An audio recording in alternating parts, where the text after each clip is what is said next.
ਸਾਂਝਾ ਟੀਵੀ ਦੇਖ ਰਹੇ ਸਾਰੇ ਹੀ ਪਰਿਵਾਰਾਂ ਨੂੰ ਬਲਜਿੰਦਰ ਕੌਰ ਵੱਲੋਂ ਪਿਆਰ ਸਹਿਤ ਸਤਿ ਸ਼੍ਰੀ ਅਕਾਲ ਤੇ ਜੀ ਆਇਆਂ ਨੂੰ ਤੁਹਾਨੂੰ ਸਾਡਾ ਪ੍ਰੋਗਰਾਮ ਖਬਰਸਾਰ ਬਿਹਾਈਂਡ ਦਾ ਨਿਊਜ਼ ਵਿੱਚ, ਜਿਸ ਵਿੱਚ ਹਮੇਸ਼ਾ ਮੇਰੀ ਕੋਸ਼ਿਸ਼ ਹੁੰਦੀ ਆ ਕਿ ਤੁਹਾਡੇ ਲਈ ਅਹਿਮ ਜਿਹੜੇ ਅਸੀਂ ਖਬਰਾਂ ਲੈ ਕੇ ਆਈਏ, ਇਹੋ ਜਿਹੀਆਂ ਗੱਲਾਂ ਤੁਹਾਡੇ ਤੱਕ ਲੈ ਕੇ ਆਈਏ ਜਿਨ੍ਹਾਂ ਤੋਂ ਤੁਸੀਂ ਕਿਤੇ ਨਾ ਕਿਤੇ ਜਾਣੂ ਹੋਣਾ ਚਾਹੁੰਦੇ ਹੋ, ਉਹਨਾਂ ਦੀ ਡੂੰਘਾਈ ਤੱਕ ਜਾਣਾ ਚਾਹੁੰਦੇ ਹੋ। ਤੇ ਤੁਸੀਂ ਸਾਰੇ ਜਾਣਦੇ ਹੋ कि मंगलवार ते शुक्रवार साडा साथ सीनियर जर्नलिस्ट कुलदीप सिंह जी दिंदे ने। सो अज कुलदीप सिंह जी भी साडे नाल ने, एक बहुत ही अहम मुद्दे दे उत्ते गलबात कीती जावेगी ते बहुत ही खास गैसट जिहड़े पंजाब तो साडे नाल इस शो दे विच शामिल भी होणगे। पर मैं पहला एक गल दसना चाहुंदी हां कि असीं अज इस लाइव टॉक शो दे विच ਤੁਹਾਡੀਆਂ ਕਾਲਸ नहीं लै सकांगे, क्योंकि ਜਦੋਂ ਅਸੀਂ ਤੁਹਾਡੀਆਂ ਕਾਲਸ ਲਵਾਂਗੇ ਤੇ ਫਿਰ ਜਿਹੜੇ ਸਾਡੇ ਮਹਿਮਾਨ ਪੰਜਾਬ ਤੋਂ ਸਾਡੇ ਨਾਲ ਜੁੜੇ ਨੇ ਉਹਨਾਂ ਦੀ ਜਿਹੜੀ ਗੱਲਬਾਤ ਆ ਉਹ ਕਿਸੇ ਨਾ ਕਿਸੇ ਤਰ੍ਹਾਂ ਅਸੀਂ ਪੂਰੀ ਨਹੀਂ ਕਰ ਪਾਵਾਂਗੇ। ਸੋ ਸਮੇਂ ਦੀ ਘਾਟ ਵੀ ਹੁੰਦੀ ਆ। ਸੋ ਅੱਜ ਅਸੀਂ ਲਾਈਵ ਕਾਲਸ ਨਹੀਂ ਲਵਾਂਗੇ, ਪਰ ਅਸੀਂ ਤੁਹਾਨੂੰ ਇੰਨੀ ਜ਼ਰੂਰ ਬੇਨਤੀ ਕਰਦੇ ਹਾਂ कि अज का प्रोग्राम तुसी सुनियो जरूर, क्योंकि कहते अपनी जिंदगी दे 28 साल जेडे वो किस तरह और क्यों और कित्थे किवें गुजारे, ये अज दे साडे जेडे मेहमान दसणगे। सो सारियां तो पहलां तां असीं जी आया कहंदे आ जी कुलदीप सिंह हुणां नूं। इस तो बाद इन्हां दे कोलों असीं पहलां थोड़ा जिहा इसदा पिछोकड़ जाणांगे ते फिर ही असीं अपने मेहमान नूं प्रोग्राम दे विच शामिल करांगे। सो कुलदीप सिंह जी सत श्री अकाल जी आया नूं। सत श्री अकाल जी। खबरसार सुन लिया समूह दर्शकों को मेरे वालों प्यार भरी निगी सत श्री अकाल जी। असल दे विच सन 1984 दे विच जिउं ही दरबार साहब ते हमला हुंदा है जी, अकाल तख्त साहब ढेटे कीता जांदा है। सिख रैफरेंस लाइब्रेरी नूं जिन्ना समान पिया सी उस समान चुक्कण तो बाद अग लाई जांदी है। बहुते लोग कहंदे है कि सिख रैफरेंस लाइब्रेरी नूं साड़ दित्ता। नो, बड़ा वड्डा भुलेखा है। सिख रैफरेंस लाइब्रेरी दे विचों साडा इतिहास चुक्कण तो बाद उहनूं अग लाई गई। जिहड़े मिस्टर दुग्गल सन उत्थे दे इंचार्ज, मेरी उन्हां नाल बहुत वारी गलबात होई कि किवें किवें जिउं ही सचखंड दरबार साहब अमृतसर साहब ते हमला हुंदा है, हमला होण तो बाद बहुत वड्डी तादाद दे विच जिहड़े सिख फौजी सन, सिख रैजीमेंटां सन, सिख रैजीमेंटां, क्योंकि मैं उस वेले आर्मी दे विच सां, सिख रैजीमेंटां दे मन दे विच बड़ा रोह जाग गया भी ये की हो गया जी। साडे अकाल तख्त साहब ते सचखंड दरबार साहब ते उत्ते सरकारां वल्लों हमला हो जावे। उन्होंने विद्रोह दे विच बैरकां छड्ड दित्तियां। जिहड़े नौजवान वर्ग सी साडा उन्हां दिनां दे विच, उन्हां दे विच बहुतात दे विच पढ़िया लिखिया वर्ग, जिहदे विच सरदार दलजीत सिंह वर्गे, प्रोफैसर भुल्लर वर्गे, सुख कुकी वर्गे ते नाल दे नाल होर बड़ियां शख्सियतां सन जिहड़े अज दे समय दे विच जे हुंदे, कहण दा भाव कि जे इस मूवमेंटां वल ना जांदे ते शायद अज IAS अफसर IPS ऑफिसर हुंदे।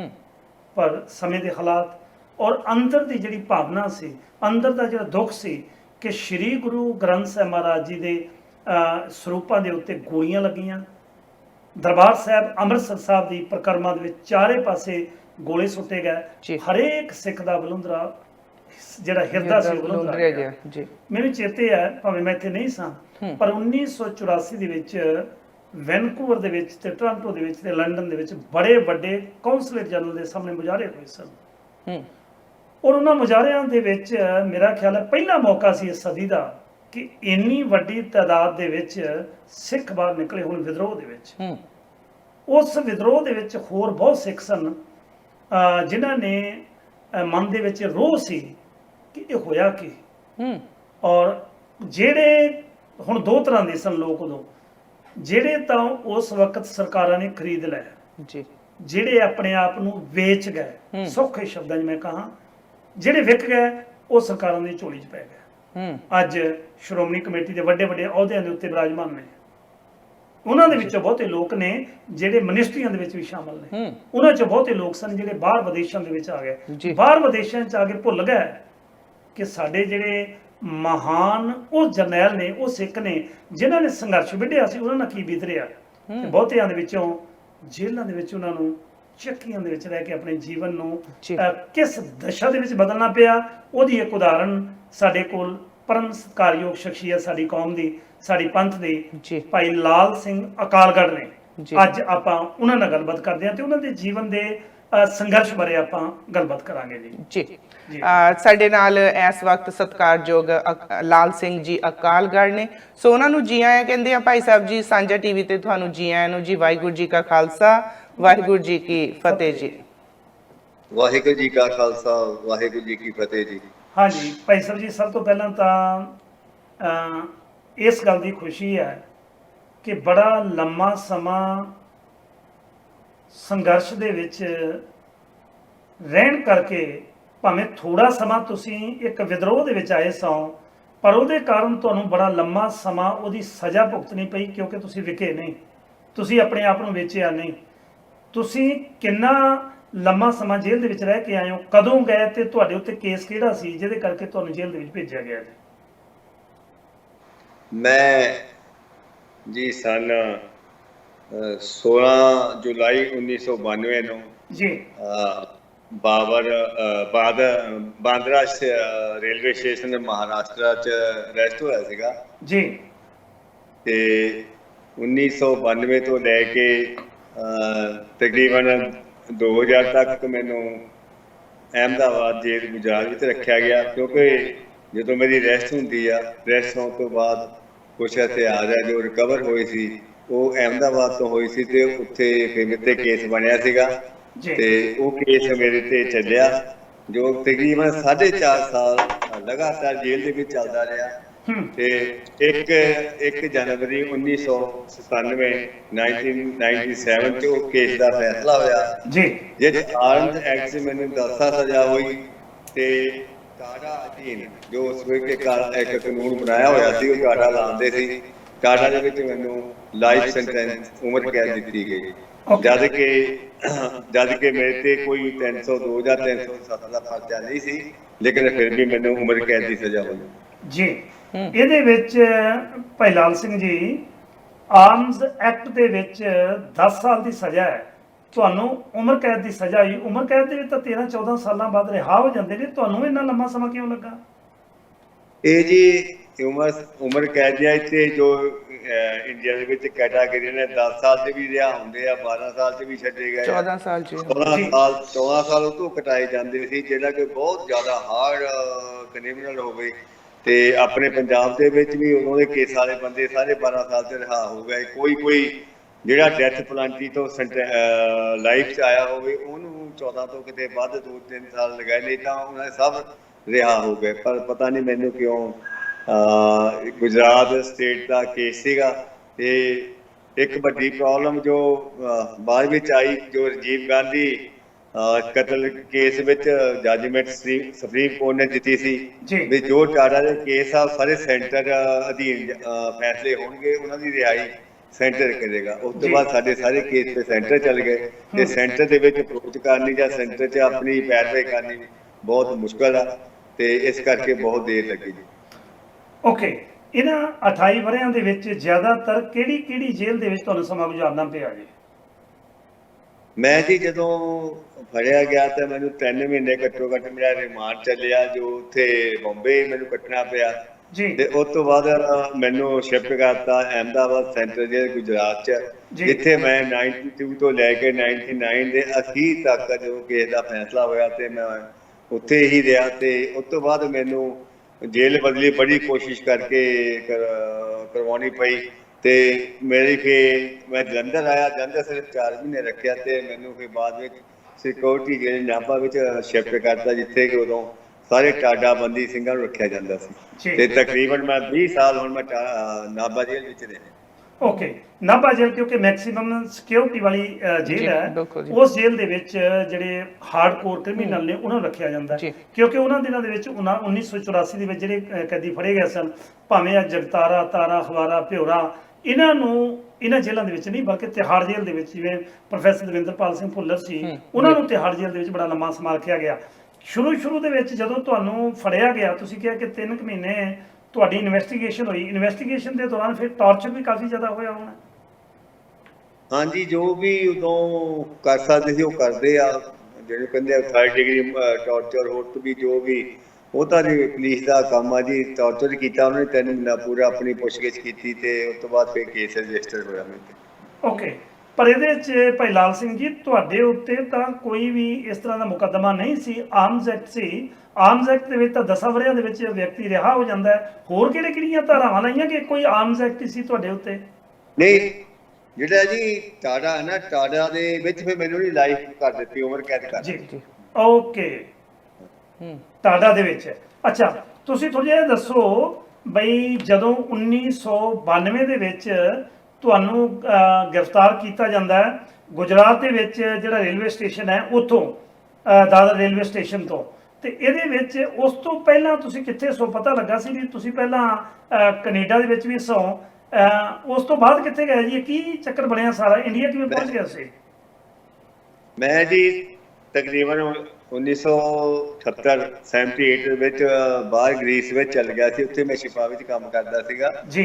ਤੇ ਜਦੋਂ ਦਰਬਾਰ ਸਾਹਿਬ ਤੇ ਅਟੈਕ ਹੁੰਦਾ ਹੈ 1984 ਚ, ਉਦੋਂ ਮੈਂ ਕੈਨੇਡਾ ਟੋਰਾਂਟੋ ਸੀਗਾ।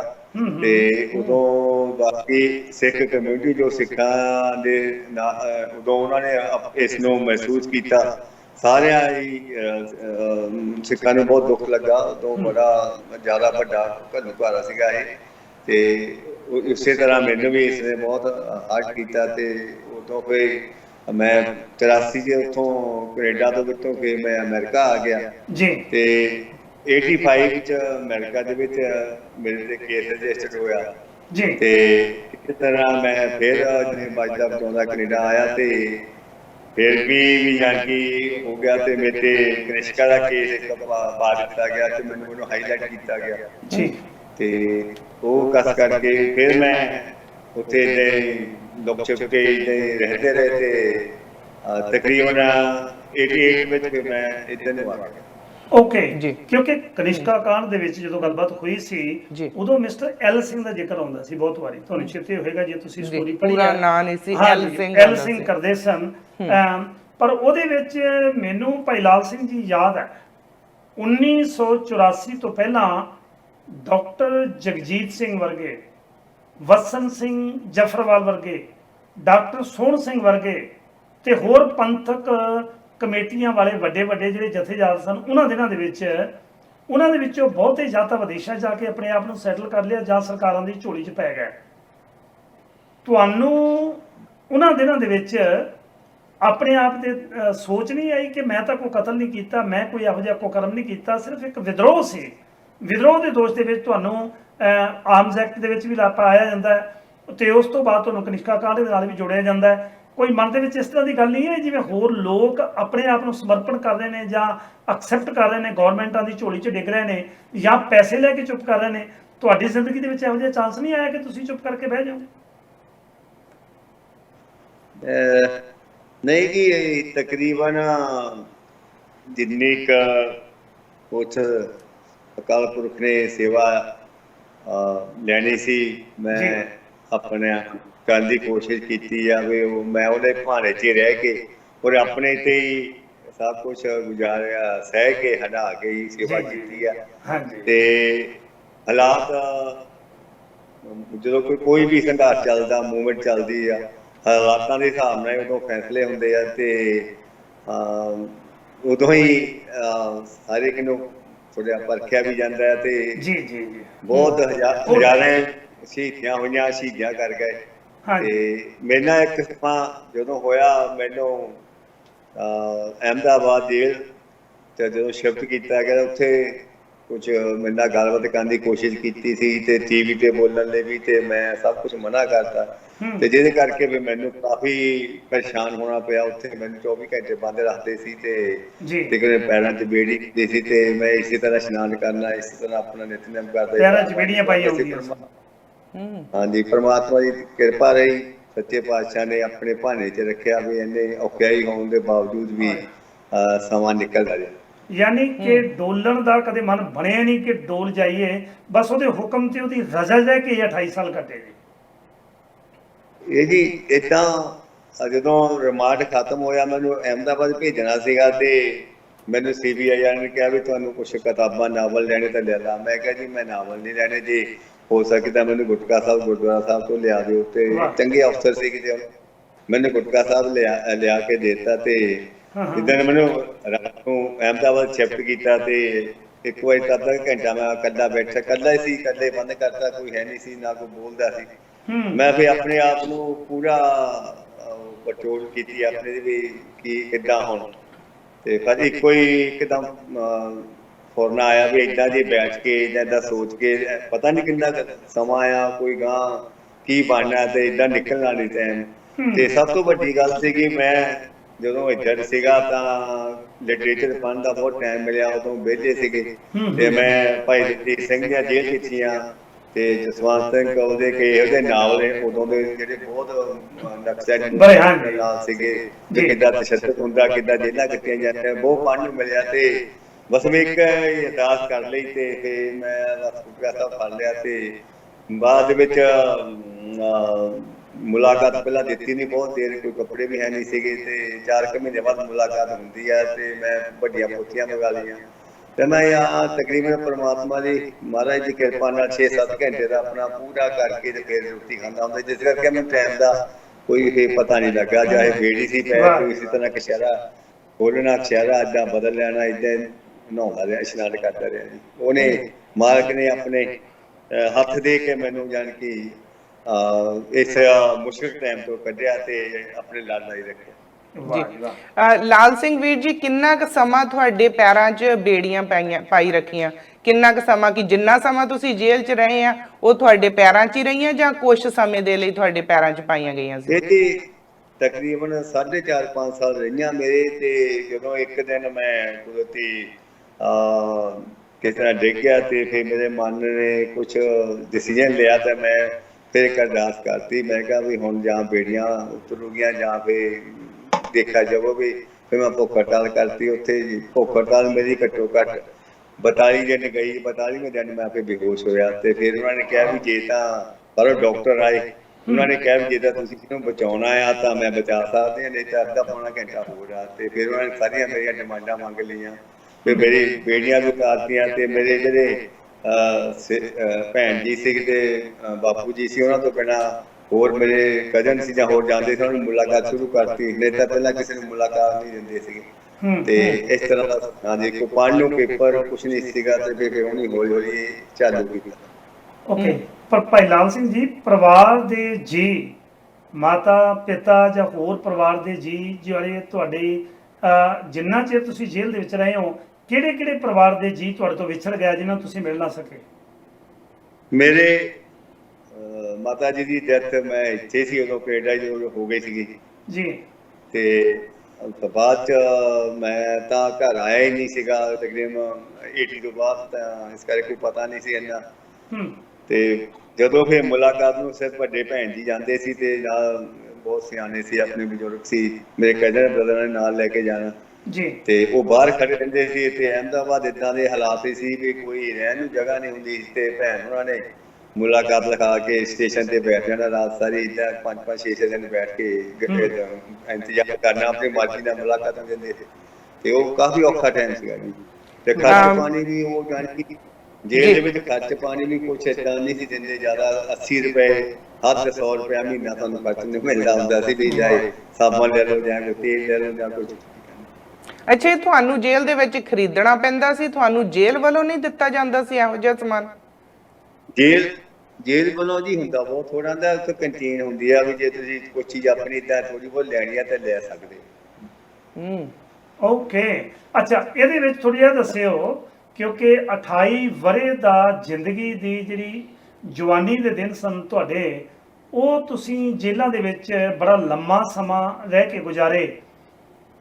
ਮੈਂ ਜ਼ਿਕਰ ਕਰ ਰਿਹਾ ਸਾਂ ਡਾਕਟਰ ਸੋਹਣ ਸਿੰਘ, ਪੰਥਕ ਕਮੇਟੀ ਵਾਲੇ ਵਸਨ ਸਿੰਘ ਜਫਰਵਾਲ, ਡਾਕਟਰ ਜਗਜੀਤ ਸਿੰਘ ਤੇ ਹੋਰ ਬੜੀਆਂ ਸ਼ਖਸੀਅਤਾਂ ਨੇ ਜਿਨ੍ਹਾਂ ਦਾ ਮੈਂ ਨਾਮ ਇਸ ਵੇਲੇ ਲੈਣਾ ਨਹੀਂ ਚਾਹੁੰਦਾ। ਇਹਨਾਂ ਲੋਕਾਂ ਨੇ ਉਸ ਵੇਲੇ, ਮੈਨੂੰ ਚੇਤੇ ਆ 1984 ਤੋਂ ਪਹਿਲਾਂ ਜਿਹੜੀ ਮੂਵਮੈਂਟ ਵਿੱਢੀ ਸੀ, ਉਸ ਮੂਵਮੈਂਟ ਦੇ ਵਿੱਚ ਲੋਕਾਂ ਨੂੰ, ਆਮ ਜਿਹੜੇ ਸਿੱਖ ਸੀ ਉਹਨਾਂ ਨੂੰ ਇਮੋਸ਼ਨਲ ਕਰਕੇ ਬੜੀ ਵੱਡੀ ਤਾਦਾਦ ਦੇ ਵਿੱਚ ਸਰਕਾਰਾਂ ਨੇ ਸਾਡਾ ਲੱਖ ਤੋਂ ਵੱਧ ਜਿਹੜਾ ਨੌਜਵਾਨ ਪੀੜ੍ਹੀ ਸੀ ਉਸ ਵੇਲੇ ਦੀ, ਮੁੱਛ-ਫੁੱਟ ਗੱਭਰੂ ਸਨ, ਸਾਰੇ ਦੇ ਸਾਰੇ ਕਤਲ ਕਰ ਦਿੱਤੇ, ਪੁਲਿਸ ਮੁਕਾਬਲਿਆਂ ਦੇ ਵਿੱਚ ਮਾਰ ਦਿੱਤੇ। ਤੇ ਉਹ ਲੋਕ ਬਾਅਦ ਦੇ ਵਿੱਚ ਸਰਕਾਰਾਂ ਦੀ ਝੋਲੀ ਦੇ ਵਿੱਚ ਪੈ ਗਏ। ਉਹਨਾਂ ਵੱਲੋਂ ਕਿਸੇ ਵਿਅਕਤੀ ਨੇ ਤੁਹਾਨੂੰ ਸੰਪਰਕ ਨਹੀਂ ਕੀਤਾ ਵੀ ਛੱਡੋ ਪਰਾਂ, ਮੰਨ ਲਓ ਹੁਣ, ਕਿਉਂਕਿ ਗਲਤੀ ਤਾਂ ਤੁਸੀਂ ਕੀਤੀ ਨਹੀਂ ਸੀ, ਤੁਹਾਨੂੰ ਉਮਰ ਕੈਦ ਦੀ ਸਜ਼ਾ ਹੋ ਚੁੱਕੀ ਸੀ। ਇਹਨਾਂ ਵਿਅਕਤੀਆਂ ਨੇ ਕਦੇ ਮਿਲਣ ਦੀ ਜਾਂ ਅਪਰੋਚ ਕਰਨ ਦੀ ਤੁਹਾਨੂੰ ਕੋਸ਼ਿਸ਼ ਕੀਤੀ ਜੀ?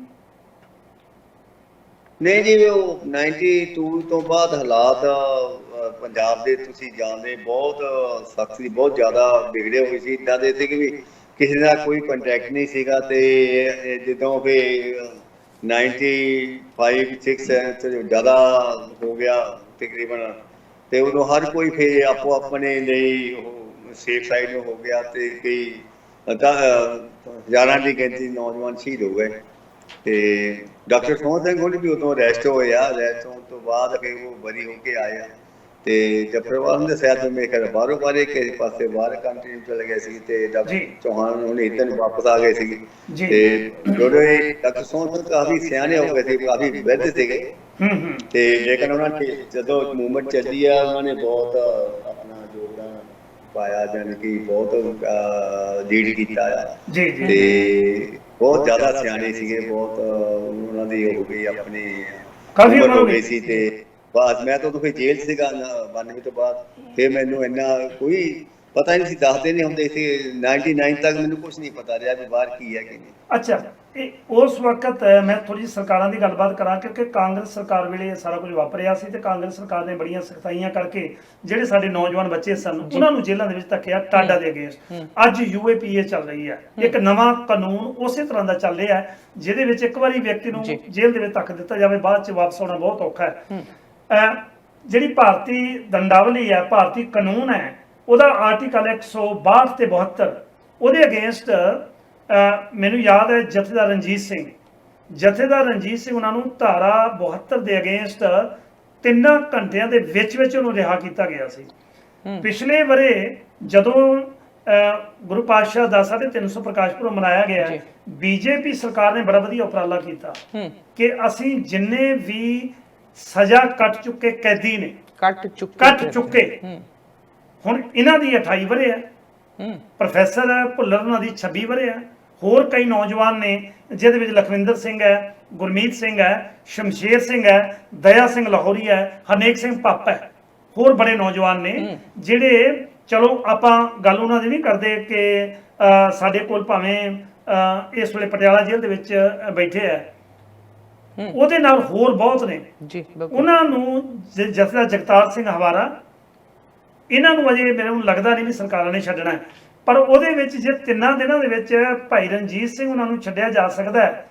ਅਨਾਉਂਸ ਹੋਣ ਤੋਂ ਬਾਅਦ ਸਰਕਾਰਾਂ ਦੇ ਵਿੱਚ ਕਿਹੜੀ ਕਮਜ਼ੋਰੀ ਰਹਿ ਗਈ, ਕਿਹੜੀ ਵੀਕਨੈਸ ਰਹਿ ਗਈ, ਕਿਹੜੀਆਂ ਚੀਜ਼ਾਂ ਚੈੱਕ ਕਰ ਰਿਹਾ ਸੀ ਵੀ ਸਰਕਾਰ ਦਾ ਹੁਕਮ ਆਉਣ ਦੇ ਬਾਵਜੂਦ ਵੀ 1 ਸਾਲ ਤੋਂ ਵੱਧ ਲਾ ਦਿੱਤਾ ਤੁਹਾਨੂੰ? ਇਹ ਜੀ ਮੈਂ ਇੱਥੇ ਦੱਸਣਾ ਚਾਹੂੰਗਾ ਕਿ ਪਿਛਲੇ ਸਾਲ ਜੋ ਪਹਿਲੇ ਪਾਤਸ਼ਾਹ ਸ੍ਰੀ ਗੁਰੂ ਨਾਨਕ ਦੇਵ ਜੀ ਦੇ ਗੁਰਪੁਰਬ 550ਵਾਂ ਸਾਲ ਸੀਗਾ, ਤਾਂ ਜੋ ਭਾਜਪਾ ਸਰਕਾਰ ਸੈਂਟਰ 'ਚ ਉਹਨਾਂ ਨੇ ਜੋ ਅਨਾਉਂਸ ਕੀਤਾ ਸੀ 8 ਬੰਦੀ ਸਿੰਘਾਂ ਨੂੰ ਰਿਹਾ ਕੀਤਾ ਜਾਣਾ ਸੀ ਜੀ, ਤੇ ਇਹ ਉਸੇ ਦਿਨ ਮੇਰੀ ਰਿਹਾਈ ਹੋਈ ਆ ਜੀ। ਮੇਰੇ ਕਾਗਜ਼ ਪੱਤਰ, ਸਾਡੇ ਸਾਰੇ ਕਾਗਜ਼ ਪੱਤਰ ਉਦੋਂ ਭੇਜੇ ਗਏ, ਪੰਜਾਬ ਗਵਰਨਮੈਂਟ ਤੋਂ ਨਹੀਂ ਮੰਗੇ ਸੀ, ਨਾਲੇ ਗੁਜਰਾਤ ਵਾਲਿਆਂ ਤੋਂ। ਇੱਦਾਂ ਭੁੱਲਰ ਉਹਨਾਂ ਦੇ ਮੰਗੇ ਸੀ। ਭੁੱਲਰ ਦੀ ਪ੍ਰੋਬਲਮ ਆ ਗਈ ਕਿ ਉਹਨਾਂ ਦੀ ਬਿੱਟੇ ਨੇ ਸਟੇ ਲੈ ਲਈ, ਉਹ ਹੁਣ ਸੁਪਰੀਮ ਕੋਰਟ ਦਿੱਲੀ ਚੱਲਦਾ, ਤੇ ਉਸ ਤੋਂ ਬਾਅਦ ਕਰੋਨਾ ਆ ਗਿਆ। ਕਰੋਨਾ ਕਰਕੇ ਹੁਣ ਤਰੀਕ ਨਹੀਂ ਪੈਂਦੀ। ਜੇ ਸਟੇ ਟੁੱਟ ਜਾਂਦੀ ਤਾਂ ਸ਼ਾਇਦ ਉਹਨਾਂ ਦੇ ਪੇਪਰ ਵੀ ਕਿਸੇ ਪਾਸੇ ਹੁਣ ਜਾਂਦੇ ਨੇ। ਏਦਾਂ ਗੁਰਦੀਪ ਸਿੰਘ ਖੇੜਾ ਆ, ਉਹਦੇ ਪੇਪਰ ਗਏ ਹੋਏ ਆ, ਉਹਨਾਂ ਦਾ ਕਰਨਾਟਕਾ ਦਾ ਕੇਸ ਸੀਗਾ ਜੀ। ਤੇ ਜਿਹੜੀ ਬਲਵੰਤ ਸਿੰਘ ਰਾਜੋਆਣਾ ਦੀ ਫਾਂਸੀ ਦੀ ਸਜ਼ਾ ਲਾਈ ਹੋਣੀ ਸੀ, ਉਹ ਵੀ ਸਟੇ ਹੋਈ ਆ, ਰਣਜੀਤ ਬਿੱਟੂ ਨੇ ਸਟੇ ਲਈ ਹੋਈ ਬਿਲਕੁਲ ਜੀ। ਤੇ 2 ਸਿੰਘ ਸ਼ਵੇਕ ਸਿੰਘ ਤੇ ਨਾਮ ਸਿੰਘ ਨੇ ਛੱਡੇ ਸੀਗੇ, ਤੇ ਬਾਕੀ ਜਿਹੜੇ ਸੀਗੇ ਉਹ ਪਹਿਲਾਂ ਹੀ ਆ ਚੁੱਕੇ ਸੀਗੇ, ਜਿਹੜੇ 3-4 ਨਾਂ ਆਏ ਸੀ ਜੀ। ਤੁਸੀਂ ਜੋ ਪਹਿਲਾਂ ਹੁਣ ਨਾਂ ਲੈ ਚੁੱਕੇ ਆ, ਸਹੀ ਆ ਕਿ 3 ਸਿੰਘ ਪਟਿਆਲੇ ਵਿੱਚ ਆ, 2 ਰਾਜਸਥਾਨ ਆ, ਦਇਆ ਸਿੰਘ ਤੇ ਹਰਨੇਕ ਸਿੰਘ ਭੱਪ, ਤੇ 2 ਹੁਣ ਆਪਣੇ ਅੰਮ੍ਰਿਤਸਰ ਹੈ, ਗੁਰਦੀਪ ਸਿੰਘ ਖੇੜਾ ਤੇ ਪ੍ਰੋਫੈਸਰ ਭੁੱਲਰ, ਜਿਨ੍ਹਾਂ ਦੇ ਕੇਸ ਸਜ਼ਾਵਾਂ ਖਤਮ ਹੋ ਚੁੱਕੀਆਂ ਤੇ ਸਜ਼ਾ ਉਹਨਾਂ ਦੀ ਰਿਹਾਈ ਬਣਦੀ ਸੰਭਵ ਹੋਣੀ ਚਾਹੀਦੀ। ਵਰਿਆਮ ਸਿੰਘ, ਮੈਨੂੰ ਯਾਦ ਹੈ ਜਦੋਂ ਵਰਿਆਮ ਸਿੰਘ ਉਹਨਾਂ ਨੂੰ UP ਦੇ ਵਿੱਚੋਂ ਰਿਹਾ ਕੀਤਾ ਗਿਆ ਸੀ, ਤੇ ਕਿਉਂਕਿ ਪ੍ਰੋਪਰ ਇਲਾਜ ਨਾ ਹੋਣ ਕਰਕੇ ਬਾਅਦ ਦੇ ਵਿੱਚ ਪਤਾ ਲੱਗਾ ਸੀ ਕਿ ਉਹਨਾਂ ਦੀ ਡੈਥ ਵੀ ਹੋ ਗਈ। ਬੜੀ ਮੁਸ਼ਕਲ ਪਰਿਵਾਰ ਨੂੰ ਆਈ, ਸਾਰੀ ਉਮਰ ਜੇਲ੍ਹ ਦੇ ਵਿੱਚ ਰਹਿਣਾ, ਇੱਥੇ ਆਉਂਦੇ ਹੀ ਕਿਉਂਕਿ ਜੇਲ੍ਹਾਂ ਦੇ ਵਿੱਚ ਤੁਹਾਡਾ ਮੈਡੀਕਲ ਪ੍ਰੋਪਰ ਚੈੱਕਅਪ ਹੁੰਦਾ ਪ੍ਰੋਪਰ ਤੁਹਾਨੂੰ ਮੈਡੀਕਲ ਸਹੂਲਤਾਂ ਉੱਥੇ ਮਿਲਦੀਆਂ ਰਹੀਆਂ ਨੇ? ਕਿਉਂਕਿ ਵਰਿਆਮ ਸਿੰਘ ਉਹਨਾਂ ਦਾ ਕੇਸ ਸਾਹਮਣੇ ਆਇਆ ਸੀ, ਜਦੋਂ ਵਰਿਆਮ ਸਿੰਘ ਉਹਨਾਂ ਨੂੰ ਬਾਅਦ ਦੇ ਵਿੱਚ ਕੈਂਸਰ ਹੋ ਗਿਆ ਸੀ, ਪਤਾ ਲੱਗਾ ਸੀ। ਉੱਥੇ ਤਾਂ ਕੋਈ ਇਹੋ ਜਿਹੀ ਸਹੂਲਤ ਨਹੀਂ ਜਿਹੜੇ ਤੁਹਾਡੇ ਟੈਸਟ ਹੁੰਦੇ ਹੋਣ, ਤੁਹਾਨੂੰ ਪਤਾ ਲੱਗੇ ਕਿ ਤੁਹਾਨੂੰ ਕੋਈ ਕ੍ਰਿਟੀਕਲ ਬਿਮਾਰੀ ਹੋ ਰਹੀ ਹੈ? ਨਹੀਂ, ਜੇਲ੍ਹਾਂ ਦੇ ਵਿੱਚ ਹਸਪੀਟਲ ਹੁੰਦੇ ਆ ਜੀ, ਤੇ ਜੇ ਕੋਈ ਬਾਹਲਾ ਸੀਰੀਅਸ ਹੋ ਜਾਏ ਤੇ ਕੋਈ ਸੀਰੀਅਸ ਬਿਮਾਰੀ ਜਾਂ ਕੋਈ ਵੀ ਕਿੱਦਾਂ ਦਾ ਹੋ ਜਾਏ ਤੇ ਉਹਨੂੰ ਬਾਹਰ ਰੈਫਰ ਕਰਦੇ ਆ ਸਿਵਲ ਹਸਪੀਟਲ 'ਚ, ਉੱਥੇ ਉਹਦਾ ਇਲਾਜ ਚੱਲਦਾ ਤੇ ਉਹਨੂੰ ਚੈੱਕਅਪ ਕੀ ਸਾਰਾ ਕੁਝ ਕਰਾਉਂਦੇ ਆ। ਇਦਾਂ ਗੱਲ ਹੈਗੀ।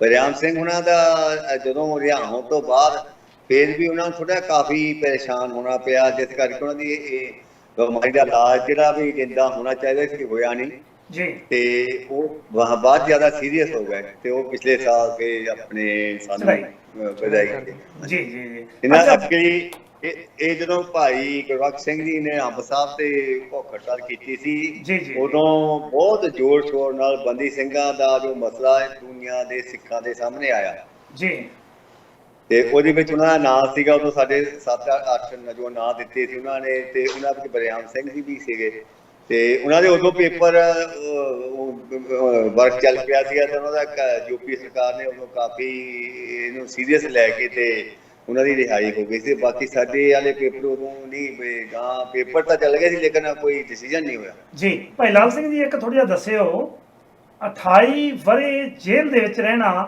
ਪੂਰਾ ਜਿਹੜਾ ਜੀਵਨ ਹੈ ਉਹ ਤੁਹਾਡਾ, ਜਿਹੜੇ ਸੁਨਹਿਰੀ ਦਿਨ ਹੁੰਦੇ ਨੇ ਜ਼ਿੰਦਗੀ ਦੇ, ਤੁਸੀਂ ਉੱਥੇ ਬਤੀਤ ਕੀਤੇ, ਪਰਿਵਾਰ ਦਾ ਪਿੱਛੇ ਗੁਜ਼ਾਰਾ ਕਿਵੇਂ ਹੁੰਦਾ ਰਿਹਾ? ਪਰਿਵਾਰ ਲਈ ਤਾਂ ਬੜੀ ਮੁਸ਼ਕਲ ਹੁੰਦੀ ਹੋਣੀ ਹੈ, ਕਿਉਂਕਿ ਪਰਿਵਾਰ ਦਾ ਕਮਾਊ ਜੀ ਇੱਕ ਚਲਾ ਜਾਵੇ, ਪਿੱਛੇ ਪਰਿਵਾਰ ਨੂੰ ਤਾਂ ਲਾਏ ਪੈ ਜਾਂਦੇ ਆ।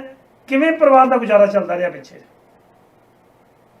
ਇਹ ਤਾਂ ਜੀ ਉਹ ਇੱਦਾਂ ਆ ਬਈ ਹਰ ਸੰਘਰਸ਼ ਦੇ ਕਰਨ ਵਾਲੇ ਨੂੰ ਇਹ ਚੀਜ਼ਾਂ ਦਾ ਪਹਿਲਾਂ ਸਾਹਮਣੇ ਰੱਖ ਕੇ ਚੱਲੀਆਂ ਪੈਂਦੀਆਂ ਜੀ ਜੀ।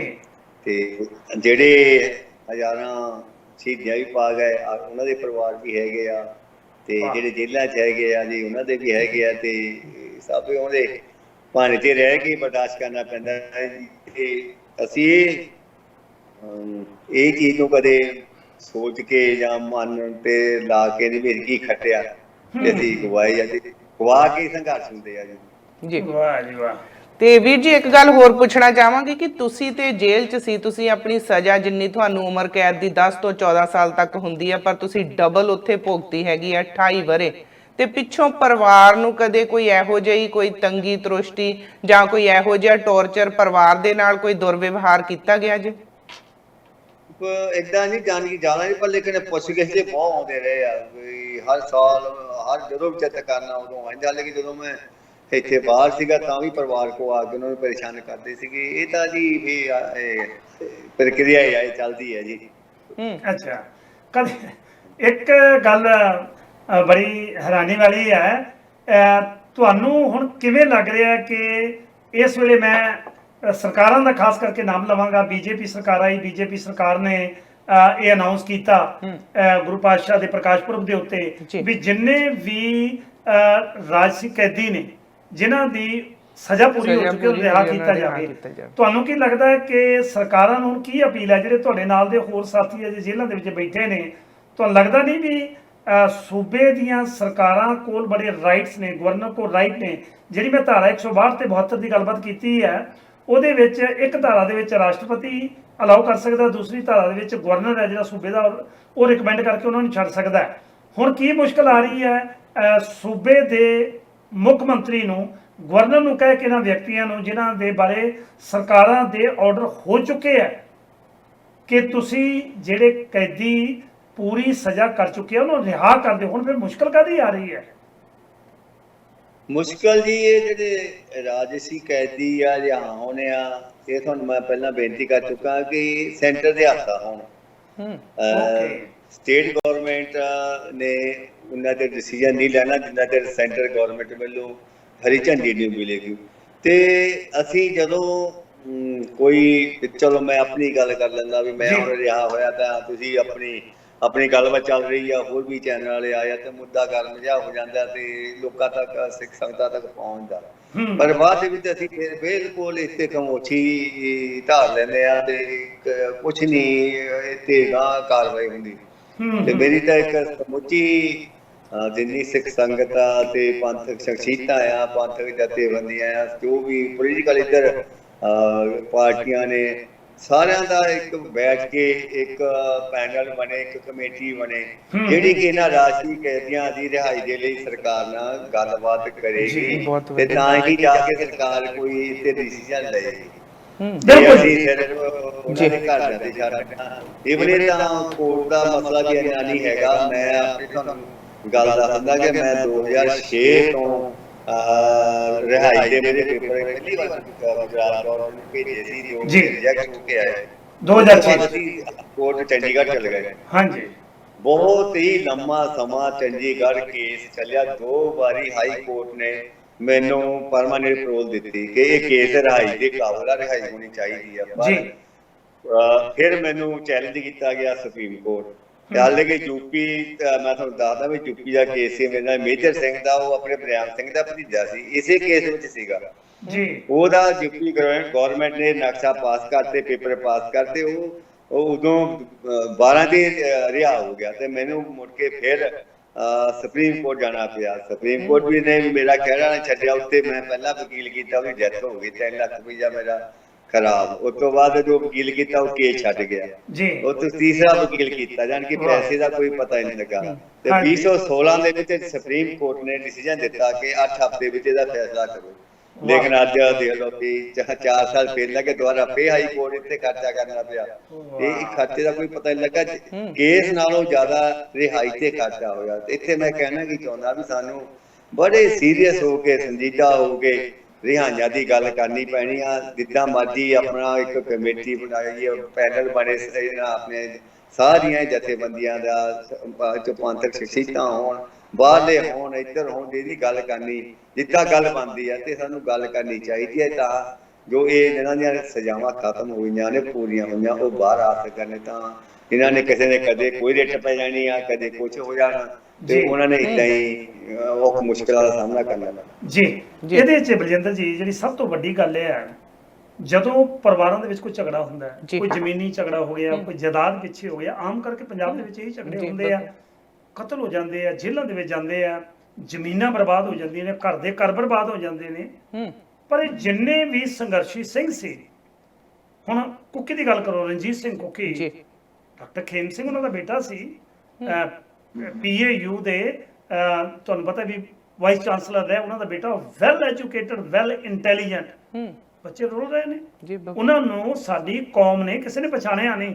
ਜਿਵੇਂ ਜ਼ਿਕਰ ਕਰ ਰਹੇ ਨੇ ਭਾਈ ਸਾਹਿਬ ਜੀ ਕਿ ਜਿਹੜੇ ਸੰਘਰਸ਼ੀ ਸਿੰਘ ਸਨ, ਇੱਕ ਵਰਲਡ ਵਾਈਡ ਐਸੀ ਕਮੇਟੀ ਬਣਦੀ ਜਿਹੜੀ ਉਹਨਾਂ ਦੀ ਮਦਦ ਕਰਦੀ ਕਿ ਲਓ ਜੀ ਤੁਸੀਂ ਸੰਘਰਸ਼ ਦੇ ਵਿੱਚ ਆਪਣੀਆਂ ਭਾਵਨਾਵਾਂ ਨੂੰ ਮੁੱਖ ਰੱਖਦੇ ਹੋਏ ਤੁਹਾਡੇ ਜਜ਼ਬਾਤੀ ਜਿਹੜੇ ਜਜ਼ਬਾਤ ਸੀ ਉਸ ਵੇਲੇ ਦਰਬਾਰ ਸਾਹਿਬ ਤੇ ਕੋਈ ਹਮਲੇ ਦੇ ਵਿੱਚ ਕਿਹੜੇ ਸਿੱਖ ਦੇ ਜਜ਼ਬਾਤ ਨਹੀਂ ਉਭਰੇ? ਬਿਲਕੁਲ ਜੀ। ਪਰ ਕੁਝ ਮੈਂ ਪਹਿਲਾਂ ਵੀ ਜ਼ਿਕਰ ਕੀਤਾ ਸੀ, ਕੁਝ ਵਿਕ ਗਏ ਤੇ ਕਈਆਂ ਨੇ ਆਪਣੇ ਆਪ ਨੂੰ ਸਰਕਾਰਾਂ ਕੋ ਗਹਿਣੇ ਰੱਖ ਗਿਆ, ਕਈ ਬਾਹਰ ਆ ਗਏ, ਜ਼ਬਾਨਾਂ ਬੰਦ ਕਰ ਲਈਆਂ, ਕੰਨਾਂ ਕੇਸਲ ਮਾਰ ਕੇ ਬੈਠ ਗਏ। ਪਰ ਜਿਹੜੇ ਸੰਘਰਸ਼ੀ ਸਿੰਘ ਅੱਜ ਵੀ ਉੱਥੇ ਬੈਠੇ ਨੇ, ਭਾਵੇਂ ਜੇਲ੍ਹਾਂ 'ਚ ਬੈਠੇ ਨੇ, ਭਾਵੇਂ ਉਹ ਜੇਲ੍ਹਾਂ ਤੋਂ ਰਿਹਾ ਹੋ ਕੇ ਆਏ ਨੇ, ਅਸੀਂ ਕਰੋੜਾਂ ਰੁਪਈਆ, ਮਿਲੀਅਨਸ ਆਫ ਡਾਲਰ ਨਗਰ ਕੀਰਤਨਾਂ ਦੇ ਉੱਤੇ ਖਰਚ ਕਰਦੇ ਹਾਂ। ਕਿਉਂ ਨਹੀਂ ਵਰਲਡ ਵਾਈਡ ਇੱਕ ਇਹੋ ਜਿਹੀ ਕਮੇਟੀ ਬਣਾਈ ਜਾਂਦੀ ਸਾਰੀਆਂ ਜਥੇਬੰਦੀਆਂ ਦੀ ਕਿ ਇੱਕ ਵੱਡੇ ਲੈਵਲ ਦੇ ਉੱਤੇ ਫੰਡ ਇਹਨਾਂ ਦੇ ਕੇਸਾਂ ਦੇ ਲੜਨ ਦੇ ਲਈ, ਇਹਨਾਂ ਦੇ ਪਰਿਵਾਰਾਂ ਦੇ ਸਰਵਾਈਵਲ ਲਈ ਇੱਕ ਵੱਡਾ ਫੰਡ ਇਕੱਠਾ ਕੀਤਾ ਜਾਵੇ, ਤਾਂ ਜੋ ਸੰਘਰਸ਼ੀ ਵੀਰ ਜਿਹੜੀ ਆਪਣੀ ਜੀਵਨ ਦੇ ਸੁਨਹਿਰੀ ਦਿਨ ਸਨ ਉਹਨਾਂ ਨੂੰ ਜੇਲ੍ਹਾਂ ਦੇ ਵਿੱਚ ਗਾਲ ਕੇ ਆਏ ਨੇ, ਉਹਨਾਂ ਦਾ ਬਾਕੀ ਰਹਿੰਦਾ ਜਿਹੜਾ ਜੀਵਨ ਹੈ ਉਹ ਸੁਖਾਵਾਂ ਹੋ ਸਕੇ। ਸਾਡੇ ਕੋਲ ਸਮਾਂ ਗੁਰਦੁਆਰੇ ਦੀਆਂ ਚੌਧਰਾਂ, ਗੁਰਦੁਆਰੇ ਦੀਆਂ ਗੋਲਕਾਂ, ਗੁਰਦੁਆਰੇ ਦੀਆਂ ਲੜਾਈਆਂ ਤੋਂ ਖਤਮ ਹੋਏਗਾ ਤੇ ਤਾਂ ਹੀ ਇਧਰਲੇ ਪਾਸੇ ਜਾਵਾਂਗੇ। ਬਿਲਕੁਲ ਜੀ। ਮੈਂ ਇਹਨਾਂ ਦੇ ਵਕੀਲ ਦੀ ਜਿਹੜੇ ਜਸਪਾਲ ਸਿੰਘ ਮੰਝਪੁਰ ਉਹਨਾਂ ਦੀ ਇੰਟਰਵਿਊ ਸੁਣ ਰਹੀ ਸੀ ਤੇ ਮੈਂ ਹੈਰਾਨ ਸੀ ਕਿ ਸਾਰੇ ਪੇਪਰ, ਕਾਨੂੰਨੀ ਕਾਰਵਾਈਆਂ ਪੂਰੀਆਂ ਹੋਣ ਦੇ ਬਾਵਜੂਦ ਵੀ 4 ਸਾਲ ਫੇਰ ਲੱਗ ਗਏ ਤੇ ਹੁਣ ਆਰਡਰ ਹੋਣ ਤੋਂ ਬਾਅਦ 20 ਸਾਲ ਇਹਨਾਂ ਨੇ ਇੱਕ ਜਿਹੜਾ ਉੱਥੇ ਵਾਧੂ ਕਹਿ ਲਓ 14 ਸਾਲ ਤਾਂ ਪਹਿਲਾਂ ਹੀ ਵਾਧੂ ਸੀ ਤੇ ਉਹ ਫੈਸਲੇ ਤੇ ਅਮਲ ਕਰਨ ਨੂੰ ਵੀ ਸਾਲ ਲੱਗ ਗਿਆ। ਦੇਖੋ ਸੁਪਰੀਮ ਕੋਰਟ ਦਾ ਆਰਡਰ ਹੈ 2016 ਦਾ ਕਿ ਇਹਦਾ ਫੈਸਲਾ 8 ਦਿਨਾਂ 'ਚ ਹੋਵੇ। 2016 ਤੋਂ ਲੈ ਕੇ 2020 ਤੱਕ ਰਿਹਾ ਹੋਏ ਨੇ। ਇਹਦੇ ਵਿੱਚ ਸਰਦਾਰ ਲਾਲ ਸਿੰਘ ਜੀ, ਮੈਂ ਥੋੜੀ ਅੱਗੇ ਚੱਲਣਾ ਚਾਹਾਂਗਾ। ਇਹਨਾਂ 28 ਵਰ੍ਹਿਆਂ ਦੇ ਵਿੱਚ ਭਾਵੇਂ ਤੁਸੀਂ ਗੁਰੂ ਦੇ ਭਾਣੇ 'ਚ ਰਹਿ ਕੇ ਚੱਲਣ ਵਾਲੇ ਗੁਰਸਿੱਖ ਹੋ, ਉਹਦੇ ਹੁਕਮ ਤੇ ਉਹਦੀ ਰਜ਼ਾ 'ਚ ਰਹਿ ਕੇ ਚੱਲਣ ਵਾਲੇ ਹੋ, ਕਦੇ ਇਹੋ ਜਿਹਾ ਸਮਾਂ ਬਣਿਆ ਜਾਂ ਇਹੋ ਜਿਹੀ ਸਿਚੁਏਸ਼ਨ ਤੁਹਾਡੀ 28 ਵਰ੍ਹਿਆਂ ਦੇ ਵਿੱਚ ਆਈ ਜਦੋਂ ਇਹ ਸੋਚਿਆ ਹੋਵੇ ਮਨਾ ਕਾਹਨੂੰ ਇਸ ਪਾਸੇ ਤੁਰਨਾ ਸੀ, ਪਰਿਵਾਰ ਦੇ ਵਿੱਚ ਰਹਿੰਦੇ, ਖੁਸ਼ ਰਹਿੰਦੇ, ਬੱਚਿਆਂ 'ਚ ਖੇਡਦੇ, ਪੋਤਰੇ ਦੋਤਰਿਆਂ ਵਾਲੇ ਹੁੰਦੇ, ਕਦੇ ਇਹੋ ਜਿਹਾ ਮਨ ਬਣਿਆ ਨਹੀਂ, ਮਨ ਡੋਲਿਆ ਨਹੀਂ ਕਦੇ? ਨਹੀਂ, ਏਦਾਂ ਨਹੀਂ, ਇੱਥੇ ਤੱਕ ਨਹੀਂ ਜੀ। ਮੈਂ ਤੁਹਾਨੂੰ ਪਹਿਲਾਂ ਦੱਸਿਆ ਸੀ ਵੀ ਜਦੋਂ ਤੁਸੀਂ ਕਿਸੇ ਸੰਘਰਸ਼ ਲਈ ਤੁਰਦੇ ਆ ਤੇ ਇਹ ਸਭ ਕੁਝ ਪਹਿਲਾਂ ਸਾਹਮਣੇ ਅੱਖਾਂ ਤੇ ਆ ਹੀ ਜਾਂਦਾ ਜੀ। ਜਾਂ ਸ਼ਹੀਦੀ ਆ ਤੇ ਜਾਂ ਜੇਲਾਂ ਹੈ। ਬਿਲਕੁਲ ਲਾਲ ਸਿੰਘ ਜੀ, ਸਹੀ ਗੱਲ ਤੁਸੀਂ ਕਹੀ ਹੈ ਕਿ ਤੁਸੀਂ ਉਸ ਔਖੀ ਘੜੀ ਦੇ ਵਿੱਚ ਬਾਣੀ ਕੰਠ ਕਰ ਲਈ ਸੀ, ਬਾਣੀ ਦੇ ਲੜ ਲੱਗ ਗਿਆ ਸੀ ਤੇ ਤਦੇ ਹੀ ਤੁਹਾਡਾ ਮਨੋਬਲ ਕਿਤੇ ਡੋਲਿਆ ਨਹੀਂ, ਤਦੇ ਹੀ ਤੁਸੀਂ ਅਡੋਲ ਬੈਠੇ ਰਹੇ ਤੇ ਡਬਲ ਸਜ਼ਾ ਕੱਟ ਕੇ ਤੁਸੀਂ ਬਾਹਰ ਆਏ ਆ।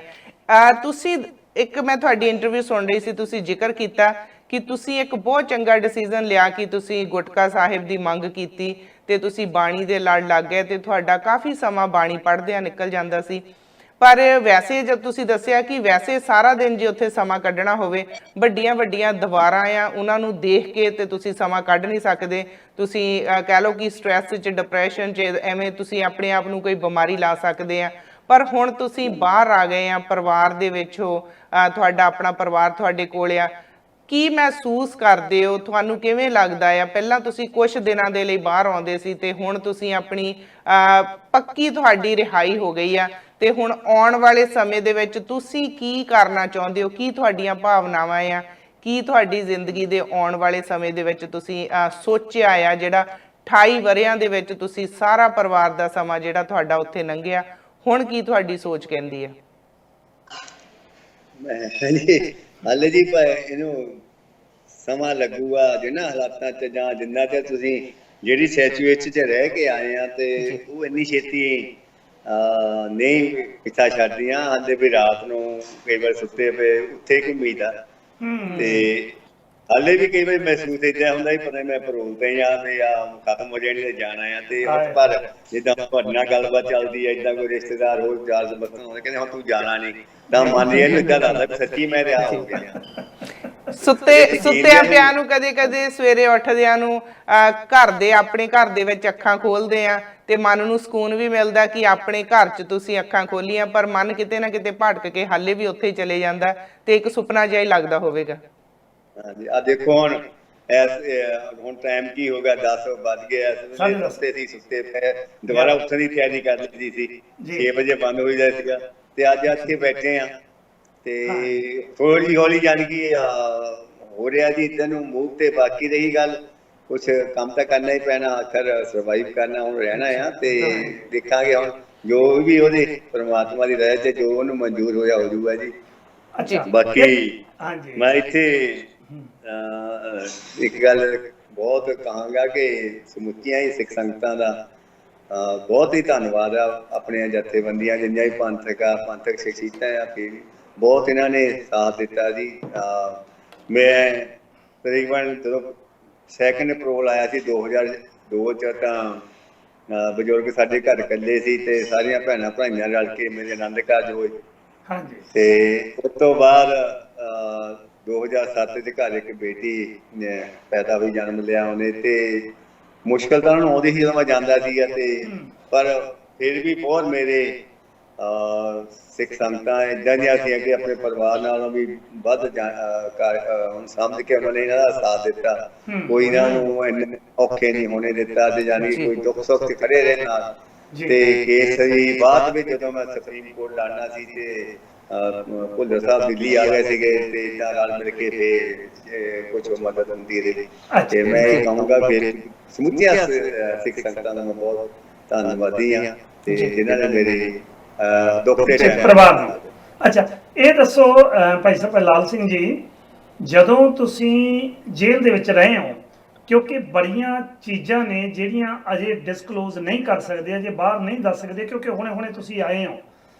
ਮੈਂ ਆਉਣ ਵਾਲੀਆਂ ਇੰਟਰਵਿਊਆਂ ਦੇ ਵਿੱਚ ਵੀ ਤੁਹਾਡੇ ਨਾਲ ਗੱਲਬਾਤ ਕਰਾਂਗਾ ਕਿਉਂਕਿ ਆਮ ਵਿਅਕਤੀ ਜਦੋਂ ਇਹੋ ਜਿਹੇ ਮੌਕੇ ਦੇ ਉੱਤੇ ਅੜਿਆ ਹੁੰਦਾ, ਪਤਾ ਕਿ 28 ਵਰ੍ਹੇ ਜੇਲ੍ਹ ਦੇ ਵਿੱਚ ਰਹਿਣਾ ਹੈ, ਇੰਨਾ ਲੰਮਾ ਸਮਾਂ ਜੇਲ੍ਹ ਦੇ ਵਿੱਚ ਰਹਿਣਾ ਹੈ, ਕੋਈ ਨਾ ਕੋਈ ਸਰਕਾਰਾਂ ਯਤਨ ਕਰਦੀਆਂ ਨੇ ਇੱਧਰੋਂ ਉੱਧਰੋਂ ਕਿਸੇ ਹੋਰ ਪਾਸਿਓਂ ਵੀ ਕਿਸੇ ਤਰੀਕੇ ਨਾਲ ਵੀ ਤੁਸੀਂ ਕੋਈ ਗਲਤ ਬਿਆਨਬਾਜ਼ੀ ਕਰਦੇ ਹੋ ਜਾਂ ਕਿਤੇ ਬਿਆਨ ਇਸ ਤਰ੍ਹਾਂ ਦਾ ਦੇ ਦਿਓ ਜਿਹਦੇ ਕਰਕੇ ਤੁਹਾਨੂੰ ਖੁੱਲੀ ਰਕਮ ਦਿੱਤੀ ਜਾਏ। ਕਦੇ ਇਸ ਤਰ੍ਹਾਂ ਦਾ ਆਫਰ ਜ਼ਿੰਦਗੀ ਦੇ ਵਿੱਚ ਆਈ?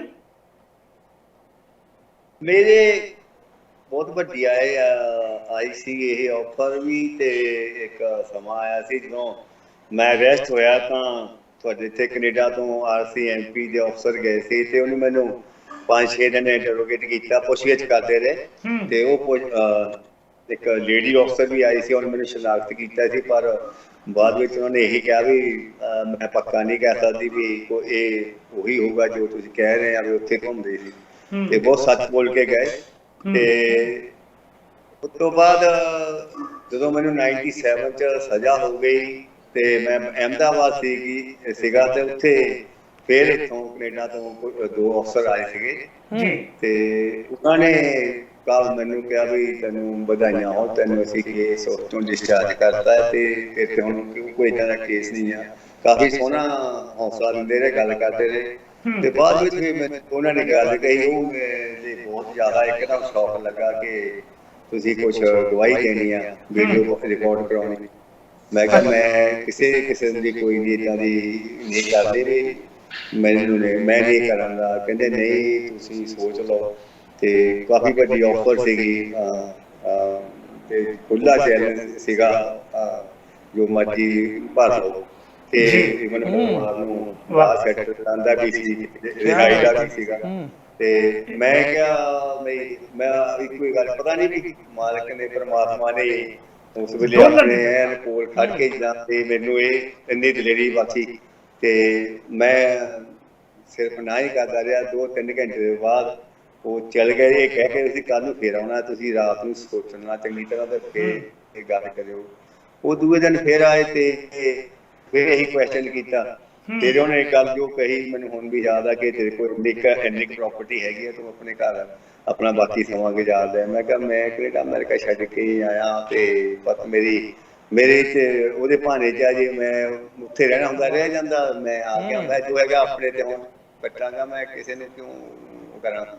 ਤੇ ਮੈਂ ਫਿਰ ਉਹਨਾਂ ਨੂੰ ਜਵਾਬ ਦੇ ਦਿੱਤਾ। ਉਹਨਾਂ ਦੀ ਜਾਣ ਤੋਂ ਬਾਅਦ ਜੇਲ੍ਹ ਸੁਪਰਡੈਂਟ ਨੇ ਮੈਨੂੰ ਬਹੁਤ ਸਤਿਕਾਰ ਦਿੱਤਾ ਤੇ ਕਹਿੰਦਾ ਮੈਨੂੰ ਤੈਨੂੰ ਦੇਖਿਆ ਸੀ ਤਾਂ ਰੋਜ਼ ਦੇਖਦਾ ਸੀ ਜਿੱਦਾਂ ਆਪਣਾ ਰਹਿੰਦਾ ਆ, ਪਰ ਆਹ ਤੇਰੇ ਵਿੱਚ ਇੰਨਾ ਕੁਛ ਉਹ ਆਪ ਅੱਖਾਂ ਭਰਦੀਆਂ ਤੇ ਕਹਿੰਦਾ ਜਾ ਬਹੁਤ ਬਹੁਤ ਬਹੁਤ ਵਧੀਆ ਤੂੰ ਡਿਸੀਜਨ ਲਏ ਆ। ਉਸ ਤੋਂ ਬਾਅਦ ਜੀ ਇੱਕ ਵਾਰੀ ਫਿਰ ਇਹ 99 ਦੀ ਗੱਲ ਆ, ਜਦੋਂ ਮੈਨੂੰ ਜਲੰਧਰ ਭੇਜਿਆ ਜੇਲ੍ਹ ਚ ਬਦਲੀ, ਉੱਥੇ ਫਿਰ ਆਏ ਦੁਬਾਰਾ ਕੁਛ ਇੱਥੇ ਸਿੰਘ ਸੀਗੇ ਜਿਨ੍ਹਾਂ ਨੇ ਕੁਝ ਗਲਤ ਬਿਆਨਬਾਜ਼ੀਆਂ ਕੀਤੀਆਂ ਸੀਗੀਆਂ, ਉਹਨਾਂ ਨੂੰ ਕਲੀਅਰ ਕਰਨ ਆਏ ਤੇ ਫਿਰ ਉਹਨਾਂ ਨੂੰ ਜਦੋਂ ਟਾਈਮ ਦੱਸਿਆ ਮੈਂ ਕਿਹਾ ਮੈਂ ਤਾਂ ਭਾਈ ਉਦੋਂ ਅੰਦਰ ਸੀਗਾ ਤੇ ਉਹਨਾਂ ਦੇ ਕੇਸ ਕੁਛ ਇੱਥੇ ਬਣੇ ਹੋ ਸੀਗੇ ਤੇ ਮੈਂ ਕਿਹਾ ਉਹ ਆਪਣੇ ਕੇਸਾਂ ਨੂੰ ਤੁਹਾਡੇ ਬਚਾਉਣ ਦੇ ਇੱਥੇ ਪਾਈ ਜਾਂਦੇ ਆ, ਗੱਲ ਕਰਦੇ ਇਹਨਾਂ ਦੀ। ਤੇ ਉਹ ਫਿਰ ਉਹਨਾਂ ਨੂੰ ਇਹ ਚੰਗੀ ਲੱਗੀ ਗੱਲ ਨਹੀਂ, ਫਿਰ ਮੈਨੂੰ ਕਿਹਾ ਮੈਨੂੰ ਕੋਈ ਸੋਚਿਆ ਕਿ ਨਹੀਂ, ਮੈਂ ਕਿਹਾ ਮੈਂ ਤਾਂ ਉਹੀ ਸੋਚਿਆ ਜੋ ਅੱਜ ਤੋਂ ਇੰਨੇ ਸਾਲ ਪਹਿਲਾਂ ਸੋਚਿਆ ਸੀ ਵੀ ਮੈਂ ਆਪਣੇ ਤੇ ਹੰਡਾਉਂਗਾ ਤੇ ਜੋ ਵੀ ਹੋਇਆ ਤੇ ਅੱਜ ਤੱਕ ਵੀ ਉਹੀ ਕਰਨਾ ਪੈਂਦਾ। ਕਿਆ ਬਾਤ ਹੈ, ਵਾਕਈ ਲਾਲ ਸਿੰਘ ਤੁਹਾਡਾ ਨਾਂ ਆ ਤੇ ਗੁਰੂ ਦੇ ਲਾਲ ਆ ਤੇ ਗੁਰੂ ਨੇ ਆਪਣੀ ਗੋਦ 'ਚ ਬਿਠਾ ਲਿਆ ਸੀ ਤੇ ਇਸੇ ਕਰਕੇ ਸਿਦਕ ਤੁਹਾਡਾ ਡੋਲਿਆ ਨਹੀਂ। ਤੁਹਾਡੀਆਂ ਗੱਲਾਂ ਸੁਣ ਕੇ ਅੱਖਾਂ ਮੇਰੀਆਂ ਵੀ ਭਰ ਰਹੀਆਂ ਸੀਗੀਆਂ ਕਿ ਕਿਸ ਤਰ੍ਹਾਂ ਸਿੱਖੀ ਦੇ ਸਾਡੇ ਆਪਣੇ ਵਿੱਚ ਹੀ ਇਹੋ ਜਿਹੇ ਲੋਕ ਬੈਠੇ ਆ ਨਾ। ਜੀ ਦੇਖੋ ਅਸੀਂ ਜਦੋਂ ਜ਼ਿਕਰ ਕਰਦੇ ਆ ਨਾ ਗੁਰੂ ਸਾਹਿਬ ਦਾ ਕਿ ਗੁਰੂ ਸਾਹਿਬ ਨੇ ਦੇਖੋ ਚਾਰੇ ਲਾਲ ਗੁਰੂ ਸਾਹਿਬ ਦੇ ਅੱਖਾਂ ਦੇ ਸਾਹਮਣੇ ਸ਼ਹੀਦ ਹੁੰਦੇ ਨੇ ਪਰ ਡੋਲਦੇ ਨਹੀਂ। ਮਾਤਾ ਗੁਜਰੀ ਜੀ ਦੋਨੇ ਸਾਹਿਬਜ਼ਾਦਿਆਂ ਨੂੰ ਸਰਹੰਦਾਂ ਦੀ ਦੀਵਾਰ ਦੇ ਵਿੱਚ ਬੈਠੇ ਉੱਥੇ ਦੇਖ ਰਹੇ ਨੇ ਕਿ ਸ਼ਹੀਦ ਹੋ ਰਹੇ ਨੇ, ਡੋਲੇ ਨੇ। ਅਸਲ ਦੇ ਵਿੱਚ ਸਿੱਖੀ ਇਹ ਹੈ, ਸਾਨੂੰ ਅੱਜ ਵੀਰ ਲਾਲ ਸਿੰਘ ਨੂੰ ਤੋਂ ਸਿੱਖਿਆ ਕੀ ਮਿਲਦੀ ਹੈ ਕਿ ਡੋਲਣਾ ਨਹੀਂ, ਦ੍ਰਿੜਤਾ ਨਿਸ਼ਚੈ ਰੱਖਣੀ। ਸਾਡੀ ਲੜਾਈ ਕੀ ਹੈ? ਆ 10ਵੇਂ ਗ੍ਰੰਥ ਉਹਦਾ ਲਿਖਿਆ ਕਿ ਨਹੀਂ ਲਿਖਿਆ, ਕਿਹੜੀ ਬਾਣੀ ਪੜ੍ਹਨੀ ਕਿਹੜੀ ਨਹੀਂ ਪੜ੍ਹਨੀ, ਦਾੜੀ ਖੁੱਲੀ ਛੱਡ ਕੇ ਸਿੱਖ ਬਣਿਆ ਜਾ ਸਕਦਾ, ਕਿਰਪਾਨ ਥੱਲੋਂ ਦੀ ਕਿ ਉੱਤੋਂ ਦੀ ਮੀਟ ਖਾਣਾ ਕਿ, ਬਸ ਇਹਨਾਂ 'ਚ ਲੜੀ ਜਾਂਦੇ। ਸਾਨੂੰ ਇਹ ਨਹੀਂ ਪਤਾ ਵੀ ਗੁਰੂ ਦਾ ਜਿਹੜੀ ਦ੍ਰਿੜਤਾ ਹੈ ਤੇ ਵਿਸ਼ਵਾਸ ਹੈ ਸਾਡੇ ਲਈ ਇੱਕ ਲਾਈਵ ਐਗਜ਼ਾਮਪਲ ਹੈ, ਸਾਡੀ ਕਮਿਊਨਿਟੀ ਲਈ ਇੱਕ ਰੋਲ ਮਾਡਲ ਹੈ, ਸਾਡੀ ਕਮਿਊਨਿਟੀ ਲਈ ਆਉਣ ਵਾਲੇ ਸਮੇਂ ਦੇ ਵਿੱਚ ਜਿਹੜੇ ਵੱਡੇ ਤੋਂ ਵੱਡੇ ਜੇ ਕੋਈ ਅਵਾਰਡ ਦਿੱਤੇ ਜਾ ਸਕਦੇ ਤੇ ਐਸੇ ਸਿੱਖਾਂ ਨੂੰ ਦਿੱਤੇ ਜਾ ਸਕਦੇ। ਕੋਈ ਇੱਕ ਵੀ ਕਤਲ ਕੇਸ ਨਹੀਂ, ਕਤਲ ਕੇਸ ਇੱਕ ਵੀ ਨਹੀਂ ਪਰ 28 ਵਰੇ ਜੇਲ੍ਹ ਦੇ ਵਿੱਚ ਕੱਟਣੇ, ਮੈਂ ਕਹਿੰਦਾ ਇੱਕ ਬੜੀ ਵੱਡੀ ਕੁਰਬਾਨੀ ਹੈ। ਜਿਹਦੇ ਸਾਹਮਣੇ ਕਰੋੜਾਂ ਦਾ ਢੇਰ ਲਾ ਦਿੱਤਾ ਜਾਵੇ, ਜਿਹਦੇ ਸਾਹਮਣੇ ਇਹ ਕਿਹਾ ਜਾਵੇ ਕਿ ਆਓ ਤੈਨੂੰ ਸਿਟੀਜ਼ਨਸ਼ਿਪ ਪਰਿਵਾਰ ਤੱਕ ਸੈੱਟ ਕਰ ਪਰਿਵਾਰ ਨੂੰ ਸੈਟਲ ਕਰਾਂਗੇ, ਚੰਗਾ ਤੈਨੂੰ ਕਰ ਦਿਆਂਗੇ, ਪਰ ਕਹਿੰਦੇ ਨੋ, ਗੁਰੂ ਮੇਰਾ ਗੁਰ ਮੇਰੇ ਸੰਗ ਸਦਾ ਹੈ, ਨਾਲੇ ਮੇਰਾ ਗੁਰੂ ਬੈਠਾ ਹੈ, ਬਿਲਕੁਲ ਮੇਰਾ ਪਾਤਸ਼ਾਹ ਬੈਠਾ ਹੈ, ਸ਼ਾਹੇ ਸ਼ਹਿਨਸ਼ਾਹ ਜਿਹਨੂੰ ਅਸੀਂ ਕਹਿੰਦੇ ਆ, ਇੱਕ ਸ਼ਹਿਨਸ਼ਾਹ ਦੇ ਪੁੱਤਰ ਹੋਣ ਦੇ ਨਾਤੇ ਫਿਰ ਗਰੀਬੀ ਕਿਵੇਂ ਦਿਖਾ ਸਕਦਾ ਸਿੱਖ? ਇਹ ਦ੍ਰਿੜਤਾ ਨੂੰ ਸਾਡਾ ਸਲਾਮ ਹੈ, ਸਾਡਾ ਸਿਰ ਝੁਕਦਾ ਹੈ ਕਿ ਤੁਹਾਡਾ ਜਿਹੜਾ ਵਿਸ਼ਵਾਸ ਸੀ, ਬੜੀਆਂ ਗੱਲਾਂ ਨੇ ਅਜੇ ਤੁਹਾਡੇ ਨਾਲ ਕਰਨ ਵਾਲੀਆਂ, ਤੁਹਾਡੇ ਤੋਂ ਸਿੱਖਣ ਵਾਲੀਆਂ, ਤੁਹਾਡੇ ਅੰਦਰ ਜਿਹੜਾ ਵਿਸ਼ਵਾਸ ਗੁਰੂ ਪ੍ਰਤੀ ਬਣਿਆ, ਬਾਣੀ ਪ੍ਰਤੀ ਬਣਿਆ, ਉਹਦੇ ਤੋਂ ਸਾਡੀ ਨੌਜਵਾਨ ਪੀੜ੍ਹੀ ਨੂੰ ਬੜਾ ਕੁਝ ਸਿੱਖਣ ਦਾ ਮੌਕਾ। ਬਿਲਕੁਲ ਜੀ, ਬਹੁਤ ਕੁਝ ਸਿੱਖਣ ਦਾ ਮੌਕਾ। ਵੀਰ ਲਾਲ ਸਿੰਘ ਜੀ, ਜਿਹੜੀ ਨੌਜਵਾਨ ਪੀੜ੍ਹੀ ਸਾਡੀ ਅੱਜ ਹੌਲੇ ਹੌਲੇ ਸਿੱਖੀ ਤੋਂ ਦੂਰ ਹੁੰਦੀ ਜਾ ਰਹੀ ਹੈ, ਕੇਸ ਕਤਲ ਕਰਵਾ ਰਹੀ ਹੈ, ਮਨਮੁਖ ਹੁੰਦੀ ਜਾ ਰਹੀ ਹੈ, ਹੋਰ ਪਾਸੇ ਤੁਰ ਰਹੇ ਨੇ, ਉਹਨਾਂ ਲਈ ਕੀ ਸੁਨੇਹਾ ਕਿ ਦ੍ਰਿੜਤਾ ਤੇ ਵਿਸ਼ਵਾਸ ਕਿਵੇਂ ਕੰਮ ਕਰਦਾ ਹੈ? ਉਹਨਾਂ ਲਈ ਸੁਨੇਹਾ ਜੀ ਜ਼ਰੂਰ। ਇਹ ਸੁਨੇਹਾ ਤਾਂ ਜੀ ਇਹੀ ਹੈ ਕਿ ਸਾਨੂੰ ਜਿਹੜੀਆਂ ਦੁਨਿਆਵੀ ਚੀਜ਼ਾਂ ਦਾ ਸਹਾਰਾ ਜੀ ਲੈਂਦੇ ਆ ਆਪਣੀ ਲਾਈਫ ਦੇ ਵਿੱਚ, ਦੁੱਖ ਸੁੱਖ ਤਾਂ ਆਉਣੇ ਆ ਜੀ ਤੇ ਆਉਂਦੇ ਰਹਿਣਗੇ, ਪਰ ਸਾਨੂੰ ਉਹਦਾ ਸਹਾਰਾ ਨਹੀਂ ਲੈਣਾ ਚਾਹੀਦਾ। ਤੇ ਜਿੰਨੀ ਵੀ ਵੱਧ ਤੋਂ ਵੱਧ ਕੋਸ਼ਿਸ਼ ਕਰੀਏ ਵੀ ਆਪਣੇ ਵਿਰਸੇ ਦੇ ਨਾਲ ਜੁੜੇ ਰਹੀਏ। ਸਿੱਖੀ ਤੋਂ ਜਿੱਥੇ ਤੁਸੀਂ ਆਪੇ ਪਹਿਲਾਂ ਕਹਿ ਚੁੱਕੇ ਆ ਵੀ 4 ਸਾਹਿਬਜ਼ਾਦੇ ਸ਼ਹੀਦ ਹੋਏ ਸੀ, ਉਹ ਸਾਡੇ ਲਈ ਇੱਕ ਆਉਣ ਵਾਲੀ ਇੱਕ ਮਿਸਾਲ ਹੀ ਸੀਗੀ, ਸਾਨੂੰ ਰਸਤਾ ਦੱਸਣਾ ਸੀ ਸੱਚੇ ਪਾਤਸ਼ਾਹ ਨੇ ਜੀ। ਤੇ ਨਹੀਂ ਤਾਂ ਉਹ ਵੀ ਉਹਨਾਂ ਨੂੰ ਵੀ ਜ਼ਿੰਦਗੀ ਲਈ ਬਹੁਤ ਕੁਛ ਸੀਗਾ ਉਹਨਾਂ ਦੇ ਮੋਹਰੇ। ਤੇ ਮੇਰੇ ਨੌਜਵਾਨਾਂ ਨੂੰ ਇਹੀ ਆ ਕਿ ਤੁਸੀਂ ਆਪਣੀਆਂ ਜਵਾਨੀਆਂ ਨੂੰ ਝੂਠੀਆਂ ਨਸ਼ਿਆਂ ਦੇ ਸਹਾਰੇ ਲੈ ਕੇ ਇੱਕ ਸਿੱਖੀ ਤੋਂ ਪਤੇ ਹੋ ਕੇ ਵੀ ਸਾਰੇ ਕੰਮ ਨਹੀਂ ਹੋ ਸਕਦੇ, ਸਭ ਕੁਝ ਹੈਗਾ ਆ ਸਿੱਖੀ ਦੇ, ਸਿੱਖ ਬਣ ਕੇ ਵੀ ਅਸੀਂ ਸਭ ਕੁਝ ਕਰ ਸਕਦੇ। ਬਹੁਤ ਚੰਗਾ ਲੱਗਾ ਜੋ ਕੈਨੇਡਾ ਦੇ ਵਿੱਚ ਜੋ ਪ੍ਰਾਪਤੀਆਂ ਹੋਈਆਂ, ਤੇ ਸਾਡੇ ਜੱਜ ਸਾਹਿਬਾਨ ਬਣੇ ਨੇ, ਸਾਡੇ ਆਰਮੀ ਚ ਪੁਲਿਸ ਚ ਸਿੱਖੀ ਸੂਚ ਹਨ। ਤੇ ਇਹ ਹੁਣ ਸਭ ਤੋਂ ਵੱਡੀ ਗੱਲ ਹੈ ਵੀ ਪੋਲਿਟਿਕਸ ਦੇ ਵਿੱਚ ਜੋ ਅਸੀਂ ਦੇਖਦੇ ਹਾਂ, ਸਾਡੇ ਬਹੁਤ ਵੱਡੇ ਭਰਾ ਸਾਡੇ MP ML ਬਣੇ ਹੋਏ ਨੇ, ਤੇ ਇਸ ਕਰਕੇ ਸਾਨੂੰ ਸਿੱਖੀ ਤੋਂ ਇੰਨਾ ਦੂਰ ਨਹੀਂ ਹੋਣਾ ਚਾਹੀਦਾ। ਤੇ ਇੱਕ ਹੋਰ ਬੇਨਤੀ ਕਰੂੰਗਾ ਵੀ ਕਦੇ ਇੰਨਾ ਵੀ ਆਪਣੇ ਆਪ ਨੂੰ ਉਹ ਨਹੀਂ ਚਾਹੀਦਾ ਥੱਲੇ ਵੀ ਜੋ ਅੱਜ ਕੀ ਸੁਣਦੇ ਆ ਵੀ ਫਲਾਣੇ ਨੇ ਕੁਛ ਕਹਿਤਾ, ਫਲਾਣੇ ਨੇ ਕੁਛ ਕਹਿਤਾ, ਕਿਉਂਕਿ ਜਦੋਂ ਕੌਮਾਂ ਥੋੜਾ ਜਿਹਾ ਢਹਿੰਦੀ ਕਲਾ ਨੂੰ ਕਹਿ ਲਓ ਜਾਂ ਵੀ ਨਿਮਾਨ ਨਾਲ ਹੁੰਦੀਆਂ, ਤਾਂ ਉਦੋਂ ਬਹੁਤ ਕੁਝ ਬਰਦਾਸ਼ਤ ਕਰਨਾ ਸੁਣਨਾ ਪੈਂਦਾ, ਹਰ ਕੋ ਆਪੋ ਆਪਣੇ ਵਿਊ ਦਿੰਦਾ। ਤੇ ਆਪਾਂ ਆਪਣਾ ਚੁਣ ਲਓ ਵਿੱਚੋਂ ਚੰਗਾ ਜੋ ਹੈਗਾ ਉਹ ਕਰਕੇ ਉਹਦੇ ਨਾਲ ਲੱਗੇ ਰਹੋ, ਤੇ ਆਪੇ ਸਮਾਂ ਪੈਣ ਤੇ ਇਹ ਸਾਰੀਆਂ ਦੁੱਖਾਂ ਨਿਕਲ ਜਾਣੀਆਂ। ਤੇ ਮੇਰੀ ਤਾਂ ਬੇਨਤੀ ਇਹੀ ਹੈ ਕਿ ਆਪਾਂ ਆਪਣੇ ਘਰ ਰਹੀਏ, ਬਸ ਘਰੋਂ ਆਪਣੇ ਜੋ ਆਪਣਾ ਪਰਿਵਾਰ ਹੈ ਸਿੱਖੀ ਦਾ ਇਹ ਨਹੀਂ ਨਸ਼ਾ ਕਰੀਏ। ਓਕੇ, ਇਹਦੇ ਨਾਲ ਵੀਰ ਲਾਲ ਸਿੰਘ ਜੀ ਜਿਹੜੀ ਬਹੁਤ ਖੂਬ ਗੱਲ ਹੈ, ਕਿਉਂਕਿ ਸਰਕਾਰਾਂ ਤੱਕ ਸੁਨੇਹਾ ਜਾਣਾ ਬਹੁਤ ਜ਼ਰੂਰੀ ਹੈ। BJP ਸਰਕਾਰ ਨੇ ਇਸ ਵੇਲੇ ਭਾਵੇਂ ਕੁਝ ਵੀ ਹੈ, ਬੜੀਆਂ ਗਲਤ ਗੱਲਾਂ ਨੇ ਜਿਹੜੀਆਂ ਉਹਨਾਂ ਨੇ ਕੀਤੀਆਂ ਨੇ, ਜਿਹੜੀ ਚੰਗੀ ਗੱਲ ਕੀਤੀ ਹੈ ਉਹਦੀ ਪ੍ਰਸ਼ੰਸਾ ਕਰਨੀ ਬਣਦੀ ਹੈ, ਕਿਉਂਕਿ ਗੁਰੂ ਨਾਨਕ ਪਾਤਸ਼ਾਹ ਦੇ ਪ੍ਰਕਾਸ਼ ਪੁਰਬ ਦੇ ਉੱਤੇ ਜੇ ਅਨਾਉਂਸ ਕੀਤਾ ਤੇ ਦੂਜਾ ਪ੍ਰਕਾਸ਼ ਪੁਰਬ ਆਉਣ ਵਾਲਾ ਹੋ ਗਿਆ। ਅਜੇ ਤੱਕ ਜਿਹੜੇ ਬੰਦੀ ਸਿੰਘ ਨੇ ਜਿਨ੍ਹਾਂ ਦੀ ਸਜ਼ਾ ਪੂਰੀ ਹੋ ਚੁੱਕੀ ਹੈ, 6 ਜਾਂ 7 ਸਿੰਘ ਨੇ, ਉਹਨਾਂ ਦੀ ਰਿਹਾਈ ਲਈ ਸਰਕਾਰਾਂ ਨੂੰ ਕੀ ਅਪੀਲ ਹੈ ਜੀ? ਕੀ ਕਹਿਣਾ ਚਾਹੋਗੇ ਸਰਕਾਰਾਂ ਨੂੰ?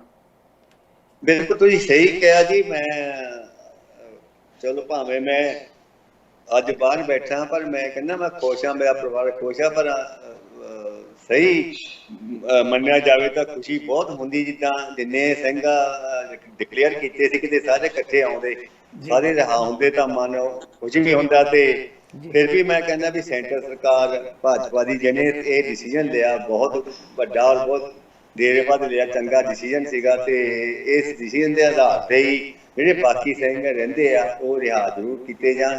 ਤੇ ਇਸ ਪੰਜਾਬ ਗੌਰਮੈਂਟ ਨੇ ਵੀ ਸਾਰੇ ਪੇਪਰ ਬਣਾ ਕੇ ਭੇਜੇ, ਗੁਜਰਾਤ ਤੋਂ ਪੇਪਰ ਪਾਸ ਹੋ ਕੇ ਆਏ, ਤੇ ਸਾਰੀਆਂ ਸਰਕਾਰਾਂ ਦਾ ਧੰਨਵਾਦ ਆ ਜਿਨ੍ਹਾਂ ਨੇ ਕੇਸ ਕਲੀਅਰ ਕੀਤਾ। ਤੇ ਬਾਕੀ ਜਿਹੜੇ ਰਹਿੰਦੇ ਆ ਜੀ ਉਹਨਾਂ ਦਾ ਵੀ ਇਸ ਤਰ੍ਹਾਂ ਗੱਲ ਮੈਂ ਪਹਿਲਾਂ ਵੀ ਕਹਿ ਚੁੱਕਾ ਵੀ ਸਾਰੇ ਗੱਲ ਕਰਨ ਸੈਂਟਰ ਸਰਕਾਰ ਨਾਲ ਵੀ ਜਿਹੜੇ ਸਿੰਘ ਹਾਲੇ ਰਹਿੰਦੇ ਆ ਆਪਾਂ ਡਿਕਲੇਅਰ ਕੀਤੇ ਸੀ ਵੀ ਉਹਨਾਂ ਦਾ ਕੇਸ ਰਿਹਾਈਆਂ ਕੀਤੀਆਂ ਜਾਣ। ਤੇ ਮੈਨੂੰ ਨਹੀਂ ਲੱਗਦਾ ਵੀ ਗੱਲ ਨਾ ਸੁਣੇ, ਗੱਲ ਚੱਲ ਕਰਾਂਗੇ ਤਾਂ ਜੀ ਗੱਲ ਅੱਗੇ ਵਧੂਗੀ ਜੀ। ਹਾਂਜੀ ਬਿਲਕੁਲ ਜੀ, ਕਿਉਂਕਿ 13 ਮੈਂਬਰ ਪਾਰਲੀਮੈਂਟ ਸਾਡੇ ਬੈਠੇ ਆ, ਜੇ 13 ਮੈਂਬਰ ਪਾਰਲੀਮੈਂਟ ਜਾ ਕੇ ਉੱਥੇ ਪਾਰਲੀਮੈਂਟ ਦੇ ਵਿੱਚ ਆਵਾਜ਼ ਉਠਾਉਂਦੇ ਆ, ਬਾਕੀ ਜਿਹੜਾ ਮੁੱਖ ਮੰਤਰੀ ਆ ਪੰਜਾਬ ਦਾ, ਜੇ ਉਹ ਯਤਨ ਕਰੇ ਨਾਲ ਤੇ ਬੜਾ ਵੱਡਾ ਫਰਕ ਪੈ ਸਕਦਾ ਹੈ। ਜਿਹੜੇ ਪ੍ਰੋਫੈਸਰ ਦਵਿੰਦਰਪਾਲ ਸਿੰਘ ਭੁੱਲਰ ਵਰਗੇ ਦਿਮਾਗੀ ਸੰਤੁਲਨ ਗਵਾ ਕੇ ਬੜਾ ਲੰਮਾ ਸਮਾਂ ਸੈਕਟਰਿਸਟ ਨੂੰ ਦੇਖਦੇ ਰਹੇ ਨੇ, ਅੱਜ ਵੀ ਉਸੇ ਤਰ੍ਹਾਂ ਨੇ। ਪਰ ਗੁਰੂ ਕਿਰਪਾ ਕਰੇ ਆਉਣ ਵਾਲੇ ਸਮੇਂ ਦੇ ਵਿੱਚ ਕੋਈ ਇਹੋ ਜਿਹੀ ਸਥਿਤੀ ਬਣੇ, ਸਰਕਾਰਾਂ ਅੱਗੇ ਆਉਣ ਤੇ ਸਾਡੀਆਂ ਜਥੇਬੰਦੀਆਂ ਇੱਕ ਦੂਜੇ ਦੀਆਂ ਲੱਤਾਂ ਖਿੱਚਣ ਤੋਂ, ਮੈਂ ਰਿਪੀਟ ਫਿਰ ਕਰਾਂਗਾ, ਸਾਡੀ ਮੁਸ਼ਕਲ ਕੀ ਹੈ ਕਿ ਆਪਸੀ ਜਥੇਬੰਦੀਆਂ, ਜਿਹੜੇ ਮਿਸ਼ਰੀ ਨੇ ਕਹਿੰਦੇ ਅਸੀਂ ਟਕਸਾਲੀਆਂ ਨੂੰ ਲਾਈਕ ਨਹੀਂ ਕਰਦੇ, ਟਕਸਾਲੀ ਕਹਿੰਦੇ ਅਸੀਂ ਅਖੰਡ ਕੀਰਤੀ ਨੂੰ ਲਾਈਕ ਨਹੀਂ ਕਰਦੇ, ਅਖੰਡ ਕੀਰਤੀ ਕਹਿੰਦੇ ਅਸੀਂ ਇਹਨੂੰ ਲਾਈਕ ਕਰਾਂਗੇ। ਬਸ ਆਪਸੀ ਵਖਰੇਵੇਂ ਇੰਨੇ ਪੈਦਾ ਕਰ ਲੈ, ਜਿਹੜੇ ਕੌਮੀ ਕੰਮ ਸੀ ਕਰਨ ਵਾਲੇ, ਪੰਥਕ ਕੰਮ ਸੀ ਕਰਨ ਵਾਲੇ, ਕੌਮ ਨੂੰ ਜਗਾਉਣ ਵਾਲੇ, ਸਾਡੀ ਨੌਜਵਾਨ ਪੀੜ੍ਹੀ ਨੂੰ ਨਾਲ ਜੋੜਨ ਵਾਲੇ, ਉਹਨਾਂ ਕੰਮਾਂ ਤੋਂ ਅਸੀਂ ਦੂਰ ਹੋ ਗਏ। ਸ਼ਾਇਦ ਇਹੀ ਵੱਡਾ ਕਾਰਨ ਹੈ। ਮੇਰਾ ਖਿਆਲ ਹੈ ਵੀ ਸਰਦਾਰ ਲਾਲ ਸਿੰਘ ਉਹਨਾਂ ਦੀ ਇੱਕ ਐਗਜ਼ਾਮਪਲ ਹੈ ਸਾਡੇ ਲਈ, ਜਿਨ੍ਹਾਂ ਨੇ ਆ ਜਿਹੜਾ ਅਖੀਰ ਦੇ ਵਿੱਚ ਵੀ ਸੁਨੇਹਾ ਇਹ ਦਿੱਤਾ ਹੈ ਵੀ ਆਪਾਂ ਸਾਰੇ ਇਕੱਠੇ ਹੋਈਏ, ਛੱਡੋ ਸਾਰੇ ਕੰਮਾਂ ਨੂੰ, ਬਹੁਤ ਕਰ ਲਿਆ, ਬੜੀਆਂ ਲੜਾਈਆਂ ਕਰ ਲਈਆਂ, ਹੁਣ ਇੱਕ ਪਲੇਟਫਾਰਮ ਦੇ ਉੱਤੇ ਇਕੱਠੇ ਹੋ ਕੇ। ਮੇਰਾ ਖਿਆਲ ਹੈ ਸਰਦਾਰ ਲਾਲ ਸਿੰਘ ਜੀ, ਜੇ ਸਾਰੀਆਂ ਜਥੇਬੰਦੀਆਂ ਵਰਲਡ ਵਾਈਡ, ਭਾਵੇਂ ਇੰਗਲੈਂਡ 'ਚ ਨੇ, ਕੈਨੇਡਾ 'ਚ ਨੇ, ਅਮਰੀਕਾ 'ਚ ਬੈਠੀਆਂ ਨੇ, ਸਾਰੀਆਂ ਅਗਰ ਇਕੱਠੀਆਂ ਹੋ ਕੇ ਇੱਕ ਜਥੇਬੰਦੀ ਬਣਾਉਂਦੀਆਂ ਨੇ ਵਰਲਡ ਵਾਈਡ, ਤਾਂ ਜੋ ਉਹ ਜਥੇਬੰਦੀਆਂ ਜਿਹੜੇ ਜੇਲ੍ਹਾਂ ਦੇ ਵਿੱਚ ਬੰਦ ਸਿੰਘ ਬੈਠੇ ਨੇ, ਸੁਪਰੀਮ ਕੋਰਟ ਦੇ ਵਿੱਚ ਅੱਜ ਇੱਕ ਪੇਸ਼ੀ ਲੈਣੀ ਹੋਵੇ ਨਾ 5-5 ਲੱਖ ਰੁਪਇਆ ਲੱਗ ਜਾਂਦਾ ਹੈ, ਹਾਈ ਕੋਰਟ ਦੇ ਵਿੱਚ ਵੀ ਇਸੇ ਤਰ੍ਹਾਂ ਲੱਖਾਂ ਦੀ ਤਾਦਾਦ ਦੇ ਵਿੱਚ ਪੈਸਾ ਬਰਬਾਦ ਹੁੰਦਾ ਹੈ। ਜੇ ਸਾਡੇ ਕੋਲ ਜਥੇਬੰਦੀਆਂ ਹੋਣ, ਵਕੀਲਾਂ ਦਾ ਇੱਕ ਪੈਨਲ ਹੋਵੇ ਵਰਲਡ ਵਾਈਡ, ਉਹ ਵਕੀਲਾਂ ਦਾ ਪੈਨਲ ਜਾ ਕੇ ਸਾਡੇ ਸਿੰਘਾਂ ਦੀ ਰਿਹਾਈ ਦੇ ਲਈ ਕੁਝ ਨਾ ਕੁਝ ਕੰਮ ਕਰੇ, ਤੇ ਆਉਣ ਵਾਲੇ ਸਮੇਂ 'ਚ ਮੈਨੂੰ ਲੱਗਦਾ ਹੈ ਵੀ ਕੁਝ ਨਾ ਕੁਝ ਹੋਰ ਵਧੀਆ ਹੋ ਸਕਦਾ ਹੈ। ਇਹਦੇ ਬਾਰੇ ਕੀ ਤੁਸੀਂ ਕੀ ਕਹਿਣਾ ਚਾਹੋਗੇ ਜੀ? ਨਹੀਂ, ਸਹੀ ਗੱਲ ਹੈ ਜੀ, ਬਹੁਤ ਬਿਲਕੁਲ ਸਹੀ ਗੱਲ ਕਹੀ ਆ ਵੀ ਜਿੱਦਾਂ ਕੋਈ ਪੈਨਲ ਬਣੇ, ਉਹ ਜਿਹੜਾ ਸਾਡਾ ਜੁਡੀਸ਼ੀਅਲੀ ਆ, ਕਾਨੂੰਨੀ ਤੌਰ ਤੇ ਵੀ ਪੱਖ ਦੇਖੇ, ਤੇ ਈਵਨ ਸਰਕਾਰ ਕੋ ਆਪਣੀ ਗੱਲ ਲੈ ਕੇ ਵੀ ਇੱਥੇ ਜਾਵੇ ਕਿ ਆਹ ਦੇਖੋ ਜੀ, ਆਹ ਸਜ਼ਾਵਾਂ ਖਤਮ ਹੋ ਗਈਆਂ, ਆਪਣੇ 550 ਸਾਲਾ ਗੁਰਪੁਰਬ ਤੇ ਨੋਮੀਨੇਟ ਹੋਈ ਸੀਗੀ, ਡਿਕਲੇਅਰ ਹੋਇਆ ਸੀਗਾ, ਤੇ ਇਹ ਗੱਲ ਤੇ ਆਪਣੇ ਹੁਣ ਕੀਤੀ ਜਾਵੇ, ਵਾਅਦਾ ਪੂਰਾ ਕੀਤਾ ਜਾਵੇ। ਤੇ ਸਰ ਮੈਨੂੰ ਨਹੀਂ ਲੱਗਦਾ ਵੀ ਸਰਕਾਰ ਗੱਲ ਨਹੀਂ ਸੁਣੇਗੀ, ਵੀ ਜੇ ਅਸੀਂ ਗੱਲੇ ਨਹੀਂ ਕਰਨੀ, ਹਰ ਕੋਈ ਅਸੀਂ ਆਪਣੇ ਸੁਰਖੀਆਂ ਚ ਆਉਣ ਲਈ ਵੀ ਗੱਲ ਕਰ ਲੈਂਦੇ ਆ ਤੇ ਉੱਥੇ ਛੱਡ ਦਿੰਦੇ ਆ, ਤੇ ਫਿਰ ਉਹ ਗੱਲ ਗਾਂਹ ਨਹੀਂ ਵੱਧਦੀ ਜੀ। ਹਾਂਜੀ ਬਿਲਕੁਲ ਜੀ। ਅੱਛਾ, ਇਹਦੇ ਵਿੱਚ ਮੇਰਾ ਦਿਲ ਤਾਂ ਨਹੀਂ ਕਰਦਾ ਕਿਉਂਕਿ ਟਾਈਮ ਬੜਾ ਤੇਜ਼ੀ ਨਾਲ ਭੱਜ ਰਿਹਾ ਹੈ, ਇੱਕ ਕੋਈ ਖਾਸ ਇਹੋ ਜਿਹੀ ਗੱਲ ਜਿਹੜੀ ਤੁਹਾਡੇ ਜੇਲ੍ਹ ਦੇ ਵਿੱਚ ਰਹੇ 28 ਸਾਲ ਨੇ, ਉਹਨਾਂ ਸਾਲਾਂ ਦੇ ਦੌਰਾਨ ਕੋਈ ਇਹੋ ਜਿਹੀ ਘਟਨਾ ਜਿਹੜੀ ਤੁਹਾਨੂੰ ਜ਼ਿੰਦਗੀ ਦੇ ਵਿੱਚ ਕਦੇ ਭੁੱਲ ਨਹੀਂ ਸਕਦੀ, ਇਹੋ ਜਿਹੀ ਸਿਚੁਏਸ਼ਨ ਤੁਹਾਡੀ ਬਣੀ ਹੋਵੇ ਕਿ ਤੁਹਾਨੂੰ ਸੋਚਣ ਲਈ ਕੁਝ ਮਜਬੂਰ ਹੋਣਾ ਪਿਆ ਹੋਵੇ, ਜਾਂ ਕੁਝ ਇਹੋ ਜਿਹੀ ਸਥਿਤੀ ਦੇ ਵਿੱਚੋਂ ਲੰਘੇ ਹੋਵੋ, ਉਹ ਥੋੜੀ ਜਿਹੀ ਕੋਈ ਇਹੋ ਜਿਹੀ ਘਟਨਾ ਤੇ ਜ਼ਰੂਰ ਸਾਂਝੀ ਕਰੋ ਜੀ ਸਾਡੇ ਨਾਲ, ਜ਼ਿੰਦਗੀ ਦਾ ਤਜਰਬਾ ਜੀ। ਇਹ ਕਈ ਵਾਰੀ ਇਦਾਂ ਦੇ ਹਾਦਸੇ ਹੁੰਦੇ ਆ ਜੀ। ਮੈਂ ਤੁਹਾਨੂੰ ਪਹਿਲਾਂ ਜ਼ਿਕਰ ਕੀਤਾ ਸੀ, ਇੱਕ ਵਾਰੀ ਮੈਨੂੰ ਭੁੱਖ ਹੜਤਾਲ ਕਰਨੀ ਪਈ ਜਦੋਂ, ਤੇ ਮੇਰੇ ਵੱਡੇ ਭੈਣ ਮੁਲਾਕਾਤ ਤੇ ਗਏ ਸੀਗੇ, ਉਹੀ ਜਾਂਦੇ ਹੁੰਦੇ ਸੀ, ਉਹਨਾਂ ਨੂੰ ਜੇਲ੍ਹ ਵਾਲਿਆਂ ਨੇ ਕਿਹਾ ਵੀ ਤੁਸੀਂ ਮੁਲਾਕਾਤ ਨਾ ਕਰ ਸਕੋਗੇ ਜੇ ਤੁਸੀਂ ਉਹਨੂੰ ਕਹੋ ਵੀ ਰੋਟੀ ਖਾ ਲੈ, ਤੇ ਇਹਨੇ ਸੌਂਦੇ ਇਹ ਚੁੱਪ ਜਿਹਾ ਕਰ ਗਈ ਵੀ ਕੀ ਹੋ ਗਿਆ, ਰੋਟੀ ਕਿਉਂ ਨਹੀਂ ਖਾਧੀ ਉਹ, ਤੇ ਇਹ ਕਹਿੰਦੀ ਫਿਰ ਮੈਂ ਤਾਂ ਉਹਨੂੰ ਨਹੀਂ ਕੁਛ ਕਹਿਣਾ ਵੀ ਤੁਸੀਂ ਮੇਰੀ ਮੁਲਾਕਾਤ ਕਰਾਓ ਜਾਂ ਨਾ ਕਰਾਓ, ਵੀ ਮੈਂ ਉਹਨੂੰ ਨਹੀਂ ਕੁਛ ਕਹਿਣਾ। ਤੇ ਉੱਥੋਂ ਫਿਰ ਵਾਪਸ ਆ ਗਏ ਗੁਜਰਾਤ ਤੋਂ, 6-7 ਦਿਨ ਏਦਾਂ ਬਹਿ ਕੇ, ਤੇ ਜਦੋਂ ਵਾਪਸ ਆਏ ਘਰ, ਤੇ ਘਰ ਕਿੱਥੇ ਬਹਿ ਹੁੰਦਾ ਵੀ ਹਰ ਦਿਨ 24 ਘੰਟੇ ਹੀ ਸੋਚਣਾ, ਪਤਾ ਨਹੀਂ ਉਹਨਾਂ ਕੀ ਹੋਇਆ ਹੋਣਾ, ਰੋਟੀ ਖਾਧੀ ਕਿ ਨਹੀਂ, ਕੀ ਚੱਕਰ ਪਿਆ, ਤੁਹਾਨੂੰ ਦੱਸਿਆ ਨਹੀਂ। ਫਿਰ ਜਦੋਂ ਸਮਾਂ ਹੋ ਗਿਆ ਤੇ ਵਕੀਲ ਨੇ ਉੱਥੋਂ ਫੋਨ ਕੀਤਾ ਕਿ ਵੀ ਉਹਨੇ ਹੁਣ ਆਪਣੀ ਭੁੱਖ ਹੜਤਾਲ ਛੱਡਤੀ ਆ ਤੇ ਤੁਸੀਂ ਆ ਜਾਓ, ਤੇ ਭੈਣ ਜੀ ਗਏ। ਮੈਂ ਹਸਪੀਟਲ ਤੇ ਦਾਖਲ ਸੀ, ਜਿਹੜਾ ਜੇਲ੍ਹ ਦੇ ਅੰਦਰ ਹੁੰਦਾ, ਤੇ ਮੈਨੂੰ ਦੇਖ ਕੇ ਇੱਕਦਮ ਉਹ ਚੁੱਪ ਜਿਹਾ ਉੱਤੇ ਕਰ ਗਈ, ਕਿਉਂਕਿ ਜੋ ਮੇਰਾ weight ਸੀਗਾ ਉਹ 52 ਕਿਲੋ ਰਹਿ ਗਿਆ ਸੀ। ਵਾਹ। ਤੇ ਮੇਰੀ ਕਮਰ 32 ਤੇ ਆ ਗਈ, ਤੇ ਖੁਦ ਮੈਨੂੰ ਆਪਣੇ ਆਪ ਨੂੰ ਏਦਾਂ ਲੱਗ ਰਿਹਾ ਸੀ। ਮੈਂ ਫਿਰ ਉਹਨੂੰ ਉਂਗਲੀ ਜਿਹੀ ਨਾ ਚੁੱਪ ਕਰਾ ਤਾ, ਉੱਥੇ ਚੁੱਪ ਕਰ ਗਈ। ਤੇ ਪਹਿਲਾਂ ਮੁਲਾਕਾਤ ਜਦੋਂ ਹੋਈ ਇੰਨੇ ਸਾਲਾਂ ਬਾਅਦ ਉਹਨੇ ਮੈਨੂੰ ਦੇਖਿਆ ਸੀ, ਤੇ ਮਾਰੇ ਜਿਹੀ ਅੱਖਾਂ ਭਰ ਲੱਗੀ, ਤੇ ਮੈਂ ਉਹਨੂੰ ਚੁੱਪ ਕਰਾਇਆ। ਮੈਂ ਕਿਹਾ ਨਹੀਂ, ਆਪਾਂ ਇਹ ਕੰਮ ਨਹੀਂ ਕਰਨਾ, ਤੇ ਉਹ ਇੱਕਦਮ ਸੰਭਲ ਗਈ। ਯਾਨੀ ਕਿ ਇਹ ਹਾਦਸੇ ਬਹੁਤ ਆਏ ਜੀ ਏਦਾਂ ਜੀ। ਵਾਹ ਜੀ ਵਾਹ। ਕਿਉਂਕਿ ਜਦੋਂ ਹਰਜਿੰਦਰ ਸਿੰਘ ਜੰਦਾ ਤੇ ਸੁੱਖ ਦੀ ਗੱਲਬਾਤ ਕਰਦੇ ਆ, ਤੇ ਉਹਨਾਂ ਨੇ ਆਪਣੇ ਮਾਪਿਆਂ ਨੂੰ ਇੱਕੋ ਗੱਲ ਆਖੀ ਸੀ ਸ਼ਹਾਦਤ ਤੋਂ ਪਹਿਲਾਂ, ਕਹਿੰਦਾ ਜਦੋਂ ਮੈਂ ਫਾਂਸੀ ਦਾ ਫੰਦਾ ਚੁੰਮਣਾ ਹੈ ਨਾ, ਤੁਸੀਂ ਰੋਣਾ ਨਹੀਂ, ਤੁਸੀਂ ਜਕਾਰੇ ਛੱਡਣੇ ਆ, ਕਿਉਂਕਿ ਮੈਂ ਜਿਹੜੇ ਏਮ ਦੇ ਲਈ, ਜਿਹੜੇ ਮਕਸਦ ਲਈ ਤੁਰਿਆ ਸਾਂ, ਮੇਰਾ ਮਕਸਦ ਪੂਰਾ ਹੋ ਗਿਆ ਜੀ ਤੇ ਬਾਅਦ ਦੇ ਵਿੱਚ ਜੇਲ੍ਹ ਸੁਪਰਡੈਂਟ ਨੂੰ ਇਹ ਆਖਰੀ ਇੱਛਾ ਹੁੰਦੀ ਹੈ ਮਰਨ ਤੋਂ ਪਹਿਲਾਂ, ਫਾਂਸੀ ਤੋਂ ਪਹਿਲਾਂ ਤੁਹਾਨੂੰ ਪੁੱਛਦੇ ਆ ਤੁਹਾਡੀ ਇੱਛਾ ਕੀ ਹੈ, ਕਹਿੰਦਾ ਜੀ ਫਾਂਸੀ ਦੇ ਫੰਦੇ ਤੋਂ ਚੜ੍ਹਨ ਤੋਂ ਬਾਅਦ ਲੱਡੂ ਨੇ ਜਿਹੜੇ ਸਾਰੇ ਸਟਾਫ ਨੂੰ ਵੰਡੇ ਜਾ। ਦੇਖੋ ਕਿੰਨਾ ਚਾਅ ਹੈ, ਜਿਸ ਮਰਨੇ ਤੇ ਜਗ ਡਰੈ ਮੇਰਾ ਮਨ ਆਨੰਦ, ਮਰਨੇ ਹੀ ਤੇ ਪਾਈ ਹੈ ਪੂਰਨ ਪਰਮਾਨੰਦ। ਕਿਉਂਕਿ ਜਦੋਂ ਇਸ ਰਸਤੇ ਤੇ ਤੁਰਨਾ ਹੈ, ਫਿਰ ਸਿਰ ਧਰ ਤਲੀ ਗਲੀ ਮੁਰਿਆਓ, ਫਿਰ ਇਹੋ ਜਿਹਾ ਇਤਮਾਰਗ ਪੈਰ ਧਰੀਜੈ ਸਿਰ ਦੀਜੈ ਕਾਣਾ ਕੀਜੈ। ਇਹ ਅਵਸਥਾ ਬਣ ਜਾਂਦੀ ਹੈ। ਇਹ ਅਵਸਥਾ ਉਦੋਂ ਬਣਦੀ ਹੈ ਭਾਈ ਤਾਰੂ ਸਿੰਘ ਵਾਲੀ, ਇਹ ਅਵਸਥਾ ਭਾਈ ਮਤੀ ਦਾਸ ਵਾਲੀ ਉਦੋਂ ਬਣਦੀ ਹੈ, ਇਹ ਭਾਈ ਸਤੀ ਦਾਸ ਵਾਲੀ ਉਦੋਂ ਬਣਦੀ ਹੈ ਜਦੋਂ ਗੁਰਬਾਣੀ ਤੁਹਾਡੇ ਰੋਮ ਰੋਮ ਦੇ ਵਿੱਚ ਵਸ ਜਾਵੇ। ਤੇ ਉਹ ਸਾਡੇ ਸਾਹਮਣੇ ਉਦਾਹਰਨ ਹੈ, ਸਾਡੇ ਸਾਹਮਣੇ ਬੈਠੇ ਨੇ ਸਾਡੇ ਸਤਿਕਾਰਯੋਗ ਸ਼ਖਸੀਅਤ ਵੀਰ ਲਾਲ ਸਿੰਘ ਜੀ। ਜੀ ਗੱਲਾਂ ਤੇ ਦਿਲ ਕਰਦਾ ਕਰੀ ਜਾਈਏ ਇਹਨਾਂ ਦੇ ਨਾਲ, ਪਰ ਸਮਾਂ ਨਹੀਂ ਇਜਾਜ਼ਤ ਦੇ ਰਿਹਾ। ਪਰ ਅਸੀਂ ਫਿਰ ਤੋਂ ਤੁਹਾਨੂੰ ਵੀਰ ਜੀ ਜ਼ਰੂਰ ਲੈ ਕੇ ਆਵਾਂਗੇ। ਬਹੁਤ ਸਾਰੀਆਂ ਗੱਲਾਂ ਕਰਨੀਆਂ ਆ, ਬਹੁਤ ਸਾਰੇ ਤੁਹਾਡੇ ਐਕਸਪੀਰੀਅੰਸ ਹੋਣਗੇ, ਬਹੁਤ ਸਾਰੀਆਂ ਦਿਲ ਦੇ ਵਿੱਚ ਉੱਥੇ ਗੱਲਾਂ ਆਈਆਂ ਹੋਣਗੀਆਂ। ਕਿਉਂਕਿ ਜੇ ਮੈਂ ਗੱਲ ਕਰਾਂ 28 ਘੰਟੇ 28 ਮਿੰਟ ਤਾਂ ਬਹੁਤ ਥੋੜੇ, ਜੇ ਮੈਂ ਗੱਲ ਕਰਾਂ 28 ਘੰਟੇ ਤੁਸੀਂ ਪਰਿਵਾਰ ਤੋਂ ਕਿਤੇ ਦੂਰ ਆ, 28 ਦਿਨ ਕਿਤੇ ਦੂਰ ਆ, 128 ਦਿਨ 28 ਮਹੀਨੇ ਲਾ ਲਓ, ਪਰ 28 ਸਾਲ ਬਹੁਤ ਆ। ਸੋਚ ਕੇ ਰੌਂਗਟੇ ਖੜੇ ਹੋ ਜਾਂਦੇ ਆ, ਇਨਸਾਨ ਸੋਚਣ ਤੇ ਹੋ ਜਾਂਦਾ ਕਿ ਜਿਸ ਤੁਸੀਂ ਗੁਨਾਹ ਦੀ ਸਜ਼ਾ ਭੁਗਤ ਲਈ ਆ, ਉਹਨੂੰ ਦੋਹਰੀ ਵਾਰੀ ਫੇਰ ਭੁਗਤਣਾ। ਸੋ 14 ਕਰਕੇ 2 ਵਾਰੀ ਤੁਸੀਂ ਇੱਕੋ ਹੀ ਜੁਰਮ ਦੀ ਸਜ਼ਾ 2 ਵਾਰੀ ਭੁਗਤੀ। ਔਰ ਕੋਈ ਇਹੋ ਜਿਹਾ ਕਹਿ ਲਓ ਕਿ ਨਹੀਂ ਸੀ ਜਿਹੜਾ ਨਹੀਂ ਤੁਸੀਂ ਆਪਣਾ ਕਹਿ ਲਓ ਕਿ ਕਾਨੂੰਨ ਦਾ ਦਰਵਾਜ਼ਾ ਖੜਕਾਇਆ, ਫਿਰ ਵੀ ਸੁਣਵਾਈ ਨਹੀਂ ਹੋਈ। ਤੇ ਫਿਰ ਕਿਤੇ ਨਾ ਕਿਤੇ ਲੱਗਦਾ ਕਿ ਅਸੀਂ ਵਾਕਿਆ ਹੀ ਆਜ਼ਾਦ ਆ। ਅਸਲ ਦੇ ਵਿੱਚ ਨਾ ਚੱਕਰ ਇਹ ਹੈ ਕਿ ਕਤਲ ਕੇਸ ਦੇ ਵਿੱਚ ਜਿਵੇਂ ਸਾਰਾ ਕੁਝ ਕੱਟ ਕੇ ਬਹੁਤਿਆਂ ਨੂੰ 14 ਵਰਿਆਂ ਦੇ ਵਿੱਚ ਵਾਪਸ ਆ ਜਾਂਦੇ ਆ। ਇਹਨਾਂ ਦੇ ਕਤਲ ਕੇਸ ਨਹੀਂ, 302 ਤੇ 307 ਦਾ ਆਰਮਸ ਐਕਟ ਹੈ। ਆਰਮਸ ਐਕਟ ਦੇ ਵਿੱਚ 10 ਸਾਲ ਦੇ ਵਿੱਚ ਬਾਹਰ ਆ ਜਾਂਦਾ ਵਿਅਕਤੀ। ਪਰ ਟਾਡਾ ਦਾ ਜਿਹੜਾ ਕਾਨੂੰਨ ਸੀ, ਜਿਸ ਕਾਨੂੰਨ ਦੇ ਤਹਿਤ ਪ੍ਰੋਫੈਸਰ ਦਵਿੰਦਰਪਾਲ ਸਿੰਘ ਭੁੱਲਰ ਉਹਨਾਂ ਨੂੰ ਕਨਫੈਸ ਕਰਵਾਇਆ ਗਿਆ, ਉਹ ਨਹੀਂ ਮੰਨੇ। ਉਹ ਕਹਿੰਦੇ ਨੋ ਮੈਂ ਕੁਝ ਨਹੀਂ ਕੀਤਾ, ਪਰ ਕਨਫੈਸ ਕਰਵਾਇਆ ਗਿਆ। ਉਹਨਾਂ ਦੀਆਂ ਸਟੇਟਮੈਂਟਾਂ ਦੇ ਵਿੱਚ ਲਿਖਿਆ ਗਿਆ। ਪਰ ਉਦੋਂ ਕਾਨੂੰਨ ਹੀ ਇਸ ਤਰ੍ਹਾਂ ਦੇ ਸਨ ਕਿ ਤੁਸੀਂ ਜਿਹਨੂੰ ਮਰਜ਼ੀ ਫੜ ਕੇ ਜਿਹੜਾ ਮਰਜ਼ੀ ਜੋ ਮਰਜ਼ੀ ਧਾਰਾ ਲਾ ਦਿਓ, ਉਹ ਅੰਦਰ ਰਹੇਗਾ।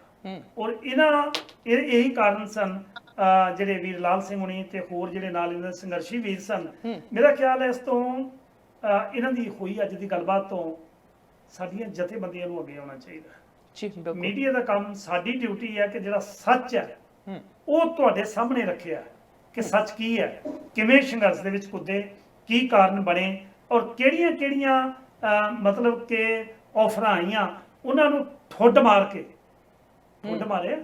ਅੱਜ ਦੁਨੀਆ ਦੇ ਵਿੱਚ ਕੋਈ ਇਹੋ ਜਿਹਾ ਵਿਅਕਤੀ ਨਹੀਂ ਜਿਹੜਾ $5 ਵੀ ਡਿੱਗੇ ਉਹਨੂੰ ਚੁੱਕ ਕੇ ਜੇਬ 'ਚ ਪਾਉਣ ਦੀ ਕੋਸ਼ਿਸ਼ ਕਰਦਾ ਹੈ, ਇਸ ਤੋਂ ਪਹਿਲਾਂ ਕਿ ਉਹਨੂੰ ਮੈਂ ਕਿਸੇ ਚੈਰਿਟੀਜ਼ ਦਿਆਂ। ਪਰ ਜਿੱਥੇ ਕਰੋੜਾਂ ਰੁਪਏ ਦੀ ਆਫਰ ਹੋਵੇ, ਕਹਿੰਦਾ ਨੋ, ਮੈਂ ਕਿਸੇ ਦੀ ਜਾਨ ਨਾਲ ਖੇਡ ਨਹੀਂ ਸਕਦਾ। ਉਹ ਕਿਸੇ ਵਿਅਕਤੀ ਨੂੰ ਕਿਵੇਂ ਮਾਰ ਸਕਦਾ ਹੈ? ਉਹ ਕਿਸੇ ਵਿਅਕਤੀ ਨੂੰ ਮਾਰ ਕਿਵੇਂ ਸਕਦਾ ਹੈ? ਇਹ ਮੇਰਾ ਖਿਆਲ ਹੈ ਕਿ ਬੜਾ ਸੋਚਣ ਵਾਲਾ ਵਿਸ਼ਾ ਹੈ। ਅਖੀਰ ਦੇ ਵਿੱਚ ਵੀ ਲਾਲ ਸਿੰਘ ਜੀ, ਤੁਹਾਡੇ ਕੋਲ ਪੂਰੇ 3 ਮਿੰਟ ਨੇ। 3 ਮਿੰਟਾਂ ਦੇ ਵਿੱਚ ਕੌਮ ਨੂੰ, ਪੰਥ ਨੂੰ, ਜਥੇਬੰਦੀਆਂ ਨੂੰ, ਸਾਡੇ ਨੌਜਵਾਨਾਂ ਨੂੰ, ਗੁਰਦੁਆਰੇ ਦੇ ਪ੍ਰਬੰਧਕਾਂ ਨੂੰ ਸੁਨੇਹਾ ਕੀ ਹੈ, ਕੀ ਕਹਿਣਾ ਚਾਹੋਗੇ ਜਿਹੜੇ ਅੱਜ ਵੀ ਵਿਢੀ ਬੈਠੇ ਆ? ਕਿਉਂਕਿ 1.5 ਲੱਖ ਨੌਜਵਾਨ ਅਸੀਂ ਪਹਿਲਾਂ ਮਰਵਾ ਲਿਆ ਇਸੇ ਭਾਵਨਾਵਾਂ ਦੇ ਤਹਿਤ, ਇਸੇ ਤਹਿਤ ਕਿ ਅਸੀਂ ਲਓ ਜੀ ਅਸੀਂ ਤਾਂ ਇਹ ਕਰ ਦਿਆਂਗੇ, ਅਸੀਂ ਉਹ ਕਰ ਦਿਆਂਗੇ। ਜਿਹੜੇ ਨਾਅਰੇ ਲਾਉਣ ਵਾਲੇ ਸਨ ਉਹ ਸਰਕਾਰਾਂ ਦੀ ਝੋਲੀ ਜਾ ਡਿੱਗੇ। ਇਹ ਕੋਈ ਸ਼ੱਕ ਵਾਲੀ ਗੱਲ ਨਹੀਂ। ਤੁਹਾਨੂੰ ਵੀ ਪਤਾ ਹੈ, ਮੈਨੂੰ ਵੀ ਪਤਾ ਹੈ, ਕਿਤਾਬਾਂ ਦੇ ਵਿੱਚ ਵੀ ਜ਼ਿਕਰ ਆਉਂਦਾ 1984 ਜਿਨ੍ਹਾਂ ਨੇ ਵੇਖਿਆ ਉਹਨਾਂ ਨੂੰ ਸਾਰਾ ਪਤਾ ਹੈ। ਆਉਣ ਵਾਲੇ ਸਮੇਂ ਦੇ ਵਿੱਚ ਸਾਨੂੰ ਕਿਸ ਤਰ੍ਹਾਂ ਵਿਚਰਨਾ ਪੈਣਾ ਹੈ, ਇਹਦੇ ਲਈ ਕੌਮ ਨੂੰ, ਸਰਕਾਰਾਂ ਨੂੰ ਤੇ ਨੌਜਵਾਨਾਂ ਨੂੰ ਤੇ ਪ੍ਰਬੰਧਕਾਂ ਨੂੰ ਸੁਨੇਹਾ ਕੀ ਹੈ? ਪੂਰੇ 3 ਮਿੰਟ ਨੇ ਵੀਰ ਜੀ। ਮੇਰੀ ਪਹਿਲਾਂ ਮੈਂ ਇੱਕ ਬੇਨਤੀ ਕੀਤੀ, ਹੁਣ ਫਿਰ ਬੇਨਤੀ ਕਰਦਾ ਪਹਿਲਾਂ ਸਾਰੇ ਇਕੱਠੇ ਰਹੋ, ਇਕੱਠੇ ਹੋ ਕੇ ਕੋਈ ਵੀ ਸਟਰਗਲ ਕਰਨਾ ਆ, ਕੋਈ ਵੀ ਆਪਣੀ ਗੱਲ ਰੱਖਣੀ ਆ, ਜੇ ਇਕੱਠੇ ਹੋਵਾਂਗੇ ਤਾਂ ਸਾਡੀ ਪ੍ਰਾਪਤੀ ਹੋਊਗੀ। ਬਾਕੀ ਇੱਧਰ ਮੇਰੀ ਨੌਜਵਾਨਾਂ ਲਈ ਵੀ ਬੇਨਤੀ ਹੈ ਕਿ ਤੁਸੀਂ ਵੀ ਜਾਣਦੇ ਵੀ ਜਿਹੜਾ ਨਵਾਂ ਕਾਨੂੰਨ ਵੀ ਬਣਿਆ ਬਹੁਤ ਸਖਤ ਆ ਤੇ ਗਾਂ ਪਿਛਲਿਆਂ ਨਾਲੋਂ ਵੀ ਹੋਰ ਬਣਾਤੇ ਆ ਜੀ। ਤੇ ਕਿਸੇ ਜਜ਼ਬਾਤਾਂ 'ਚ ਜਾਂ ਕੋਈ ਵੀ ਐਸੇ ਇੱਦਾਂ ਕੋਈ ਕੰਮ ਨਾ ਕਰੀਏ। ਜਿਹੜਾ ਜੋ ਵੀ ਕਰਨਾ ਹੈ ਪਹਿਲਾਂ ਸੋਚ ਸਮਝ ਕੇ ਬਿਲਕੁਲ ਆਪਾਂ ਸਟੱਡੀ ਕਰਕੇ, ਹੁਣ ਤਾਂ ਜ਼ਮਾਨਾ ਇਦਾਂ ਦਾ ਹੈ ਸਭ ਤੋਂ ਪਤਾ ਲੱਗ ਜਾਂਦਾ, ਤੇ ਆਪਣੇ ਆਪ ਨੂੰ ਸੰਭਾਲੋ, ਸਿੱਖੀ ਦੇ ਲੜ ਲੱਗੋ, ਆਪਣੇ ਦੂਜੇ ਸਮੇਂ ਦੀਆਂ ਬੁਰਾਈਆਂ ਉਹਨਾਂ ਤੋਂ ਦੂਰ ਰਹੀਏ ਤੇ ਇਕੱਠੇ ਹੋ ਕੇ ਆਪਣੀ ਕੌਮ ਲਈ ਜੋ ਵੀ ਅਸੀਂ ਕਰ ਸਕਦੇ ਹਾਂ ਉਹ ਕਰੀਏ। ਤੇ ਸਾਰੀਆਂ ਹੀ ਸਮੁੱਚੀਆਂ ਸਿੱਖ ਸੰਗਤਾਂ ਦਾ ਮੈਂ ਬਹੁਤ ਧੰਨਵਾਦ ਆ, ਜਿਨ੍ਹਾਂ ਨੇ, ਮੈਂ ਪਹਿਲਾਂ ਵੀ ਕਿਹਾ ਵੀ ਬਹੁਤ ਹੀ ਤਨ ਮਨ ਧਨ ਮੈਂ ਸੇਵਾ ਕੀਤੀ। ਪਹਿਲਾਂ ਭਾਈ ਗੁਰਬਖਸ਼ ਸਿੰਘ ਜੀ, ਬਾਅਦ ਚ ਬਾਬਾ ਸੂਤ ਸਿੰਘ ਜੀ, ਉਹਨਾਂ ਨੇ ਭੁੱਖੜਾ ਹੱਲੇ ਚੱਲਦੀ ਆ ਤੇ ਉਹਨਾਂ ਨੂੰ ਮਿਲ ਜਾਣਾ, ਤੇ ਏਦਾਂ ਹੀ ਬਰਗਾੜੀ ਮੋਰਚਾ ਲੱਗਾ ਉੱਥੇ ਵੀ, ਤੇ ਬਾਹਰ ਸਿੱਖ ਸੰਗਤਾਂ ਨੇ ਵੀ ਭੁੱਖ ਹੜਤਾਲ ਦਾ ਬਹੁਤ ਸਾਥ ਦਿੱਤਾ। ਬਾਹਰ ਗੁਰਦੁਆਰਿਆਂ ਦੇ ਭੁੱਖ ਹੜਤਾਲ ਲਈ ਬੈਠੇ ਰਹੇ, ਅਰਦਾਸਾਂ ਹੋਈਆਂ, ਅਰਦਾਸਾਂ ਦੇ ਕਰਕੇ ਹੀ ਇਹ ਜੋ ਰਿਹਾਈ ਆ ਸੰਭਵ ਹੋਈ ਆ। ਤੇ ਭੁੱਲਾ ਚੁੱਕਾ ਜੀ ਮੈਂ ਆਖਿਰ ਵਿੱਚ ਮਾਫੀ ਮੰਗਾ ਕਿ ਬੋਲਦਿਆਂ ਕੋਈ ਗੱਲ ਕਰਦਿਆਂ ਕਿਸੇ ਦੀ ਸ਼ਾਨ ਦੇ ਖਿਲਾਫ ਕੋਈ ਮੇਰੇ ਤੋਂ ਬੋਲਿਆ, ਉਹਨਾਂ ਕੋਲ ਸਾਰਿਆਂ ਦੀ ਉਹ ਮਾਫੀ ਮੰਗਾਂਗਾ। ਤੇ ਮੈਂ ਅਖੀਰ ਵਿੱਚ ਸਾਰਿਆਂ ਦਾ ਧੰਨਵਾਦ ਕਰਦਾ ਜਿਹੜਾ ਮੇਰੇ ਪਰਿਵਾਰ ਦਾ ਮੇਰਾ ਪੂਰਾ ਸਾਥ ਦਿੱਤਾ। ਇਸੇ ਤਰ੍ਹਾਂ ਤੁਸੀਂ ਬਾਕੀ ਸਿੰਘਾਂ ਦਾ ਵੀ ਹੋਰ ਜਿਹੜਾ ਸਾਰੇ ਜੇਲ੍ਹਾਂ 'ਚ ਬੈਠੇ ਆ ਤੇ ਇਕੱਠੇ ਹੋ ਕੇ ਸਾਰਿਆਂ ਦੇ ਨਾਲ ਖੜੋ, ਤੇ ਕਿਉਂਕਿ ਅੰਦਰ ਉਹਨਾਂ ਨੂੰ ਮਹਿਸੂਸ ਨਾ ਹੋਵੇ ਤੇ ਵੀ ਹਾਂ ਕੌਮ ਸਾਡੇ ਨਾਲ ਹੈ। ਤੇ ਇਸੇ ਸਾਰਿਆਂ ਨੂੰ ਬਹੁਤ ਬਹੁਤ ਬਹੁਤ ਬਹੁਤ ਧੰਨਵਾਦ ਕਰਦਾ ਹੋਇਆ ਜੀ ਮੈਂ ਫਤਿਹ ਬੁਲਾਉਣਾ ਹੈ ਜੀ। ਵਾਹਿਗੁਰੂ ਜੀ ਕਾ ਖਾਲਸਾ, ਵਾਹਿਗੁਰੂ ਜੀ ਕੀ ਫਤਿਹ। ਇਹ ਸਨ ਭਾਈ ਲਾਲ ਸਿੰਘ ਜੀ। ਬਿਲਕੁਲ ਕੁਲਦੀਪ ਸਿੰਘ ਜੀ, ਕਿੰਨਾ ਮਿੱਠ ਬੋਲੜਾ ਸੁਭਾਅ ਆ, ਕਿੰਨੀ ਸਹਿਜਤਾ ਆ, ਕਿੰਨੀ ਮਿਠਾਸ ਆ, ਕਿੰਨਾ ਵਿਸ਼ਵਾਸ ਆ ਗੁਰੂ ਦੇ ਵਿੱਚ, ਤੇ ਬਿਲਕੁਲ ਡੋਲੇ ਨੇ। ਗੱਲਾਂ ਸੁਣ ਕੇ ਰੌਂਗਟੇ ਖੜੇ ਹੁੰਦੇ ਸੀ। 28 ਸਾਲ ਕਹਿ ਲੈਣਾ ਬੜਾ ਸੌਖਾ ਆ, ਪਰ 28 ਸਾਲ ਤੁਸੀਂ ਪਤਾ ਆ ਕਿ ਪਰਿਵਾਰ ਤੋਂ ਦੂਰ ਆ, ਔਰ ਬੜਾ ਔਖੀ ਘੜੀ ਵੀ ਸੀਗੀ, ਪਰ ਪੂਰੀ ਕੌਮ ਨੇ ਵੀ ਸਾਥ ਦਿੱਤਾ। ਪਰ ਫਿਰ ਸਵਾਲ ਫਿਰ ਵੀ ਬੜੇ ਖੜੇ ਆ ਅੱਜ ਵੀ ਸਾਡੇ ਸਾਹਮਣੇ, ਬੜੇ ਖੜੇ ਆ। ਮੈਂ ਇਸੇ ਕਰਕੇ ਨਾ ਹਮੇਸ਼ਾ ਮੇਰੀਆਂ ਗੱਲਾਂ ਕਈ ਵਾਰੀ ਕੌੜੀਆਂ ਲੱਗਦੀਆਂ ਨੇ, ਪਰ ਸੱਚ ਕੌੜਾ ਹੁੰਦਾ ਜੀ, ਸੱਚ ਹਮੇਸ਼ਾ ਕੌੜਾ ਹੈ। ਕਿਉਂ ਨਹੀਂ ਅਸੀਂ ਹੋਰ ਝਗੜੇ, ਹੋਰ ਲੜਾਈਆਂ ਕਰਨ ਤੋਂ, ਸਾਡੇ ਆਪਸ ਦੇ ਵਿੱਚ ਬੜੇ ਵਖਰੇਵੇਂ ਨੇ ਜੀ ਪਏ ਹੋਣ, ਤੁਹਾਡੇ ਵਖਰੇਵੇਂ 100 ਹੋਣ, ਕੀ ਅੱਜ ਵਰਲਡ ਵਾਈਡ ਦੁਨੀਆ ਭਰ ਦੇ ਵਿੱਚ ਅਸੀਂ ਇੰਨਾ ਨਾਮ ਕਮਾਇਆ। ਭਾਈ ਸਾਹਿਬ ਕਹਿ ਕੇ ਗਏ ਨੇ, ਅਸੀਂ ਡਿਫੈਂਸ ਮਿਨਿਸਟਰ ਤੱਕ ਬਣਾ ਲਏ, ਅਸੀਂ 1.5 ਦਰਜਨ ਤੋਂ ਵੱਧ ਆਪਣੇ ਮੈਂਬਰ ਪਾਰਲੀਮੈਂਟ ਉੱਥੇ ਭੇਜ ਦਿੱਤੇ ਜਿਹੜੇ ਕਿ ਕਦੇ ਭਾਰਤ ਦੇ ਵਿੱਚ ਨਹੀਂ ਹੋਏ। ਅਸੀਂ ਡਿਫੈਂਸ ਮਿਨਿਸਟਰ ਆਪਣਾ ਬਣਾ ਲਿਆ, ਅਸੀਂ ਮੁੱਖ ਮੰਤਰੀ ਆਪਣਾ ਬਣਾ ਲਿਆ, ਅਸੀਂ ਜੱਜ ਆਪਣੇ ਬਣਾ ਲਏ, ਸਾਡੇ ਕੋਲ ਬਿਜ਼ਨਸ ਬੜੇ ਵੱਡੇ ਵੱਡੇ ਨੇ। ਪਰ ਕੀ ਅਸੀਂ ਵਰਲਡ ਲੈਵਲ ਦੇ ਉੱਤੇ ਕੋਈ ਐਸੀ ਕਮੇਟੀ ਬਣਾ ਸਕੇ, ਕੋਈ ਐਸੀ ਸੰਸਥਾ ਖੜੀ ਕਰ ਸਕੇ ਆ ਜਿਹੜੀ ਸੰਸਥਾ ਸਾਡੇ ਅੰਤਰਰਾਸ਼ਟਰੀ ਮੁੱਦਿਆਂ ਨੂੰ, ਮੁਸ਼ਕਲ ਕਿੱਥੇ ਹੈ, ਮੁਸ਼ਕਲ ਸਾਰੇ ਸੰਘਰਸ਼ ਪੰਜਾਬ ਦੇ ਵਿੱਚ ਲੜੇ ਜਾ ਰਹੇ ਨੇ।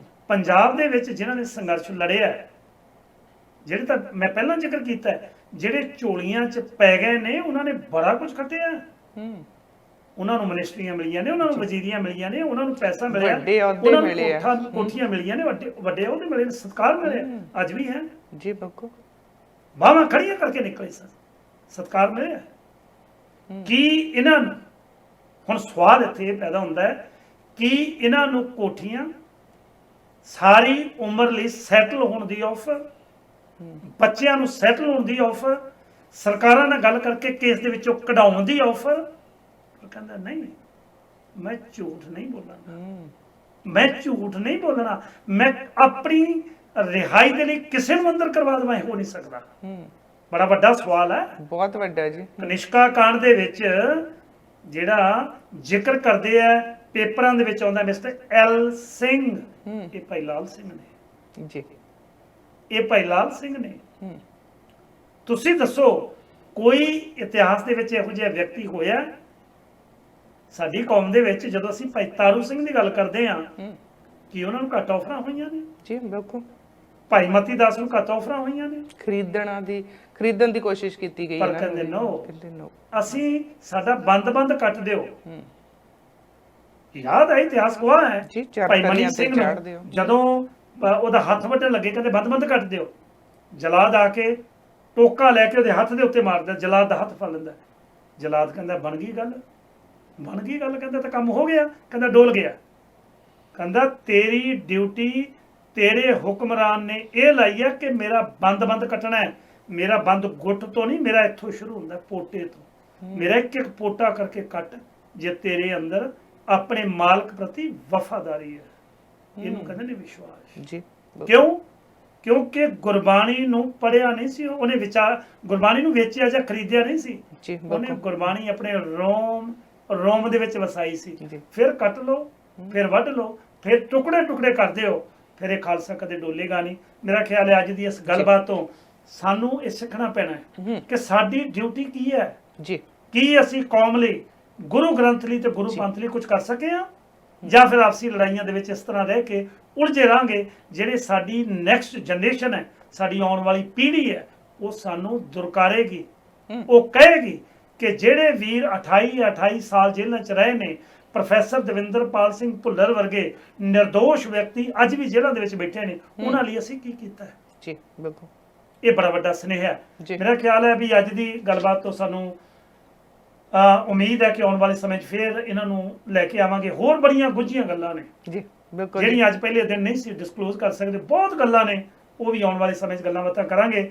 ਮੇਰਾ ਖਿਆਲ ਹੈ ਵੀ ਅੱਜ ਦੇ ਲਈ ਤੁਸੀਂ ਇਹ ਗੱਲ ਜ਼ਰੂਰ ਸਿੱਖੋਗੇ, ਗੁਰਬਾਣੀ ਦੇ ਅੰਦਰ ਇੰਨੀ ਸ਼ਕਤੀ ਹੈ, ਇੰਨੀ ਤਾਕਤ ਹੈ, ਉਦੋਂ ਜਦੋਂ ਅਸੀਂ ਹਿਰਦੇ ਦੇ ਵਿੱਚ ਵਸਾਵਾਂਗੇ। ਮੈਂ ਰਿਪੀਟ ਕਰ ਰਿਹਾ, ਬਾਣੀ ਪੜ੍ਹਨਾ ਇੱਕ ਵਿਸ਼ਾ ਨਹੀਂ, ਵਸਾਉਣਾ ਮਨ ਦੇ ਵਿੱਚ, ਵਸਾਉਣਾ ਹੈ, ਉਹ ਤੇ ਅਮਲ ਕਰਨਾ ਹੈ।